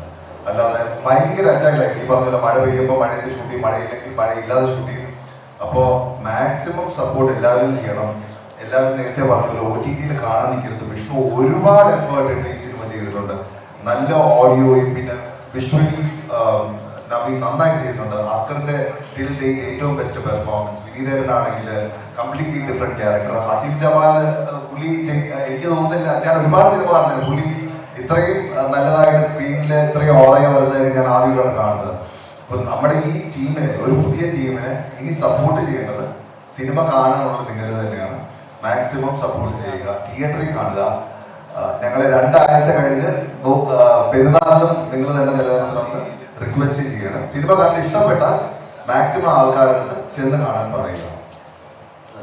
തിയേറ്ററിൽ തന്നെ കണ്ടാൽ കിട്ടുന്ന ഒരു എക്സ്പീരിയൻസ് മിസ്സാകരുത് എന്നുള്ളൊരു റിക്വസ്റ്റ് ഉണ്ട്. കാര്യം ജിത്തുവിന്റെ ഡ്രീം എന്ന് പറഞ്ഞാൽ ഡ്രീം ആയിരുന്നു സിനിമ ഷോർട്ട് ഫിലിമിൽ നിന്നും സിനിമയിലേക്ക് വന്നപ്പോൾ that demands a bigger screen, bigger sound. So from the beginning നമ്മുടെ പടത്തെ ട്രീറ്റ് ചെയ്തിരിക്കുന്നത് ഒരു ബിഗ് സ്ക്രീൻ എക്സ്പീരിയൻസ് എന്നുള്ള രീതിയിലാണ്. സോ അത് കിട്ടുന്ന എക്സ്പീരിയൻസ് പിന്നീട് OTT-യിലേക്ക് വെയിറ്റ് ചെയ്ത് പ്ലീസ് വാച്ചിങ്. പിന്നെ സിനിമ ആഗ്രഹിക്കുന്നവരുണ്ടെങ്കിൽ, നല്ല സ്ക്രിപ്റ്റ് ഉണ്ടെങ്കിൽ, ഡയറക്റ്റ് ചെയ്യാൻ താല്പര്യമുണ്ടെങ്കിൽ, അഭിനയിക്കാൻ താല്പര്യമുണ്ടെങ്കിൽ നിങ്ങൾ അതൊക്കെ നല്ല സിനിമ ഇൻസ്റ്റാഗ്രാം ഹാൻഡിലിൽ ഒരു മെസ്സേജ് അയക്കുക. നമ്മളത് നോക്കിയിട്ട് നമുക്ക് എല്ലാവർക്കും എവ്രിബഡി നീഡ്സ് എ ചാൻസ്. ആരും പുതിയ ആൾക്കാർക്ക് ചാൻസ് കൊടുക്കുന്നില്ല എന്നൊരു പരാതിയുണ്ട്. അപ്പോൾ അങ്ങനെ ഒരു സിറ്റുവേഷൻ വേണ്ട. കാര്യം നമുക്ക് ഈസി ആയിരുന്നു ഒരു പ്രൂവൻ ഡയറക്ടർ അല്ലെങ്കിൽ ഭയങ്കര ഗംഭീര സ്റ്റാർ കാസ്റ്റ് ഒക്കെ പോയിട്ട് നമുക്കൊരു പടം ചെയ്യാം.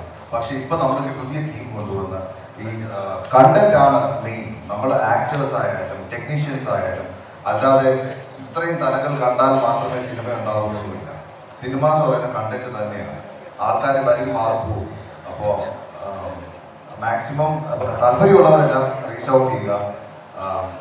സിനിമയാണ് ആത്യന്തികമായിട്ട് നമ്മുടെ പ്രൊഡക്ഷൻ ഹൗസിൻ്റെ താല്പര്യം സപ്പോർട്ട് ചെയ്യുക. ഇതിൽ ഇപ്പോൾ ഫാദിക്ക എല്ലാവരുടെയും പെർഫോമൻസിനെ പറ്റി പറഞ്ഞു. എനിക്ക് പറയാനുള്ളത് ഫാദിക്കയുടെ പെർഫോമൻസിനെ പറ്റിയിട്ടാണ്. സിനിമ കണ്ട് എല്ലാവർക്കും അറിയപ്പെട്ടിരിക്കുന്ന ആളായിരുന്നില്ല നമ്മൾ സ്ക്രീനിൽ കണ്ടതെന്ന് തോന്നുന്നു. വളരെ നല്ല പെർഫോമൻസ് ആയിരുന്നു. അതുപോലെ തന്നെ അസ്കർക്ക, വിനീതേട്ടൻ ഒന്നും പറയേണ്ട ആവശ്യമില്ല. ഓക്കെ, അപ്പോൾ എന്തായാലും ജിത്തു, എനിക്ക് ഒരു ക്വസ്റ്റ്യൻ ചോദിക്കാനുള്ളത്, ഈ ടീമിൽ നിന്ന് തന്നെ നമുക്ക് ഇനി മൂവീസ് ഇതിന്റെ അധ്യായം 2 അല്ലാതെ തന്നെ വേറെ മൂവീസ് പ്രതീക്ഷിക്കാമോ?